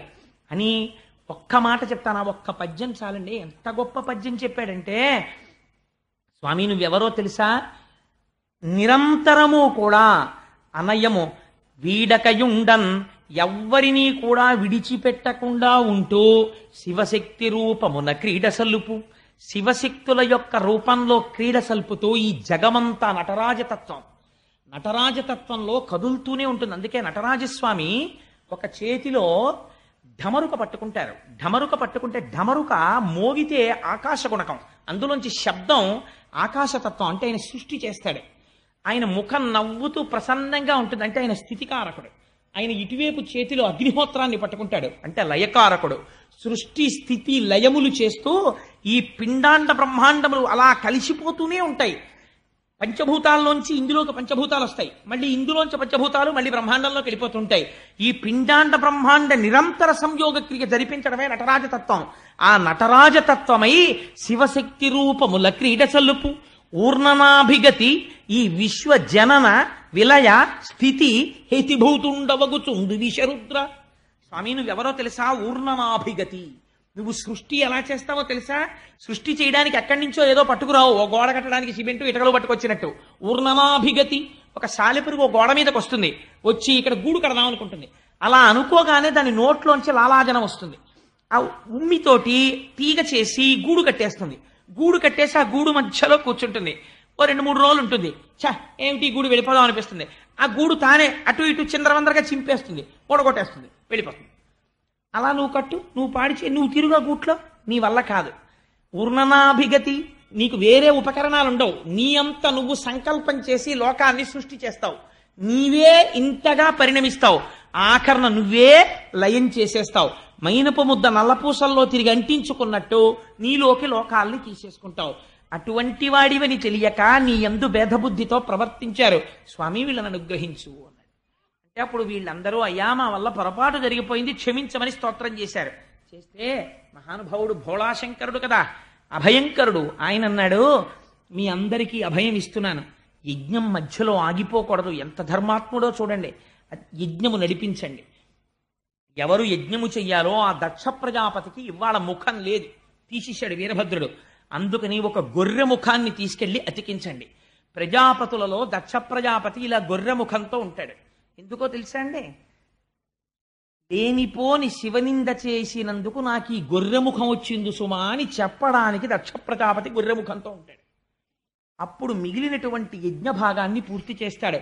పూష తాను ఏదైనా తినవలసి వచ్చినప్పుడు యజమాని యొక్క దంతములతో తింటాడు. భృగువుకి నేత్రములు ఇస్తాను, కానీ తాను తినవలసినటువంటి హవిస్సులు భృగువుకి కనపడతాయి ఇంక నుంచి అని. ఎవరెవరు దెబ్బలు తిన్నారో, ఎవరెవరికి అంగవికలురయ్యారో వాళ్ళందరికీ మళ్ళీ తిరిగి స్వాస్థ్యమును ప్రసాదిస్తున్నాను. ఈ యజ్ఞమును మీరందరూ కూడా సంతోషముగా పూర్తి చేసుకోండి అని మళ్ళీ ఎవరెవరు ఇబ్బంది పడ్డారో వాళ్ళందరికీ వరాలు ఇచ్చేశాడు. అందరూ సంతోషంగా స్తోత్రం చేస్తుంటే అప్పుడు దక్ష ప్రజాపతికి ఓ గొర్రె తలకాయ తీసుకెళ్లి పెట్టారు. ఠంగుని లేచి నిలబడ్డాడు. నిలబడి పరిగెత్తుకుంటూ కైలాసానికి వచ్చాడు. వచ్చి అప్పుడు శంకరుణ్ణి చూసి ప్రార్థన చేశాడు, అయ్యా నీకపరాధుడనగు నన్ను దండించుట దండనము కాదు మదిన్, నన్ను రక్షించుటగా తలతను అభవ ఈశపు రహర రుద్ర. స్వామి నువ్వు నన్ను దండించడం నేను దండనగా భావించట్లేదు, దీన్ని రక్షణగా భావిస్తున్నాను. దీని వలన ఇంకా భవిష్యత్తులో ఎప్పుడూ ఎవ్వరూ ఇటువంటి అపరాధములు చేయకుందురుగాక, అందరూ తెలుసుకుంటారు. అందుకని నువ్వు నన్ను రక్షించిన వాడిగా భావిస్తున్నాను, స్వామి నన్ను మన్నించు అని నమస్కరించాడు. సరే వెళ్ళి ఆ యాగాన్ని పూర్తి చేయి అన్నాడు. ఆ యాగం పూర్తి చెయ్యడానికి వెళ్ళిపోయారు. పోతనగారు అంటారు, ఈ ఆఖ్యానము చదివిన వినిన ధీమంతులకున్ భీమతులై వినిన జుతిమంతులకున్ జుతిమంతుడు అంటే రాగద్వేషాలు లేకుండా ఉన్న సత్యాన్ని ఉన్నట్టు గ్రహించడానికి యథార్థ బుద్ధితో నిష్కల్మష చిత్తంతో కూర్చుని విన్నటువంటి వాడు ఎవడున్నాడో అటువంటి వాడికి ఆయువు ధనమును కల్గును. ఏదైనా రోగాలు వచ్చి వాడికి అపమృత్యు దోషం ఉంటే అటువంటి అపమృత్యువు పోయి ఆయుర్దాయం నిలబడుతుంది. దరిద్రుడైన వాడుంటే వాడికి ధనము కలుగుతుంది. వాయును దుఃఖములు తొలగు భవబంధములున్ వాడికి ఉన్నటువంటి సంకటములన్నీ తొలగిపోతాయి. తొలగిపోయి చిట్ట చివర వాడికి ఉన్న భవబంధములు నశించి ఎవరు దక్షయజ్ఞ ధ్వంసమును వింటున్నారో అటువంటి వారికి తుట్టతుద ఊపిరి తీస్తున్నప్పుడు ఈశ్వరానుగ్రహం కలిగి వారు శివనామము చెప్తూ కైవల్యమును పొందగలరు. అటువంటి గొప్ప ఫలితాన్ని దక్షయజ్ఞ ధ్వంసమునకు ప్రకటించారు. అంత గొప్ప ఆఖ్యానమై తర్వాత అప్పుడు వెళ్ళి యజ్ఞాన్ని పూర్తి చేసి శ్రీమన్నారాయణుణ్ణి స్తోత్రం చేస్తే అప్పుడు శ్రీమన్నారాయణుడిగా ప్రత్యక్షమయ్యాడు. ఇప్పుడు చూడండి, ఒక బ్రహ్మమే శివుడిగా కనపడుతుంది, ఒక బ్రహ్మమే విష్ణువుగా కనపడుతుంది. అప్పుడు మళ్ళీ శ్రీమన్నారాయణుణ్ణి స్తోత్రం చేసి స్వామి నువ్వు యజ్ఞ భర్తవి, యజ్ఞభృత్యజ్ఞకృత్యజ్ఞీ యజ్ఞభోక్యజ్ఞ సాధన అని ఆయనకి నమస్కరించారు. ఇవాళ దక్షయజ్ఞ ధ్వంసం ఎందుకు చెప్పవలసి వచ్చిందో చెప్పనండి. రేపటి రోజున మనం సత్యనారాయణ స్వామి వ్రతం చేస్తాం. సత్యనారాయణ స్వామి వారి యొక్క లీల ఆశ్చర్యకరమైనది. మీకు తెలుసో తెలీదో, మన ఊర్లోనే ఉన్నారు ఇప్పటికీ వారి వంశంలో వారు. ఒక మహానుభావుడికి కలలో కనపడి నేను రత్నగిరి కొండ మీద అంకుడు చెట్టు కింద ఉన్నాను, నన్ను ప్రతిష్ఠ చేయమని కలలో కనపడి చెప్పారు. రామరామాయణం బహద్దూరు వారని ఆ బహద్దూరు వారికి కనపడితే వారు గోర్స మా దొరగారి ఊరిలోనే ఉండేవారు. ఉంటే వారికి వారి స్నేహితుడు ప్రకాశరావు గారికి ఏకకాలమునందు కల్లోకి వచ్చారు. వస్తే రత్నగిరి కొండ ఎక్కడ ఉన్నది అని అప్పుడు వెతికారు. వెతికితే ఇప్పటికీ కూడా గ్రామదేవత ఒక ఆవిడుంది. ఆవిడ కొమరిగిరి పట్టణం నుంచి నడిచి వెళ్ళి అక్కడ వెలిసింది. అమ్మవారు స్వయంగా నడుస్తూ వెళ్ళింది అక్కడికి. అమ్మవారు అక్కడ ఉన్నది ఇప్పటికీ. ఆ రత్నగిరి కొండ ఎక్కడ ఉన్నది అంటే అమ్మవారు ఉన్న కొండ రత్నగిరి కొండ అని ప్రకాశరావు గారు ఆ రామరాయణం బహద్దూరు వారు ఇద్దరూ కలిసి కాగడాలు పట్టుకుని అప్పుడు కొండంతా పొదలు మధ్యాహ్నం వరకు వెతికి వెతికి వెతికి వెతికి ఇంకా వెతకలేక వేసారిపోయి ఓ చెట్టు కింద కూర్చున్నారు. కూర్చుని క్రూర జంతువులు ఉంటాయని డప్పులు కొట్టుకుంటూ తిరుగుతున్నారు. కూర్చుని స్వామి నేనా నిన్ను వెతకడం, హనుమ వెతికితే సీతమ్మ కనపడిందా, నువ్వే అనుగ్రహించి మాకు కనపడాలి అన్నారు. అనేటప్పటికి ఆ చెట్టు కొమ్మలు ఇలా ఊగాయి, సూర్యకిరణాలు పడ్డాయి. పడేటప్పటికి అక్కడ కనపడ్డారు సత్యనారాయణ స్వామి వారు. ఆశ్చర్యపోయి సంతోషంతో ఆ చెట్టు కింద నుంచి స్వామిని తీసుకొచ్చారు. ఆ చెట్టు అంకుడు చెట్టు, అంకోలం నిజబీజ సంతతి రయస్కాంతో ఫలం సూచిక శంకరులు అంటారు. అంకోల వృక్షానికో గమ్మత్తుంటుంది. చెట్టు పండు పండిపోయి తనంత తాను కింద పడిపోతుంది. పడిపోయిన తర్వాత బద్దలైపోగానే అందులో గింజలు మళ్ళీ టంగుని ఎగిరి చెట్టును అంటుకుంటాయి. అలా అంకుడు చెట్టు పరబ్రహ్మం. తన నుంచి విడిపోయినటువంటి జీవుల్ని మళ్ళీ ఈశ్వరుడు తనలోకి తీసుకుంటాడు. అందుకే రక్షణ లయకారకత్వం అంటేను.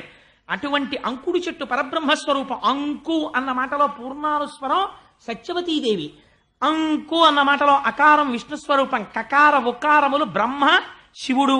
అందుకనే ఇప్పటికీ అన్నవర క్షేత్రంలో ఆ త్రిపాద్విభూతి మహాయంత్రం విష్ణు పంచాయతనంతో ఉంటుంది. లోపల మీరు ధ్వజస్తంభం దగ్గర ప్రదక్షిణం చేస్తే లోపల సూర్యుడు, వినాయకుడు, అంబిక, పరమశివుడు ఉంటారు.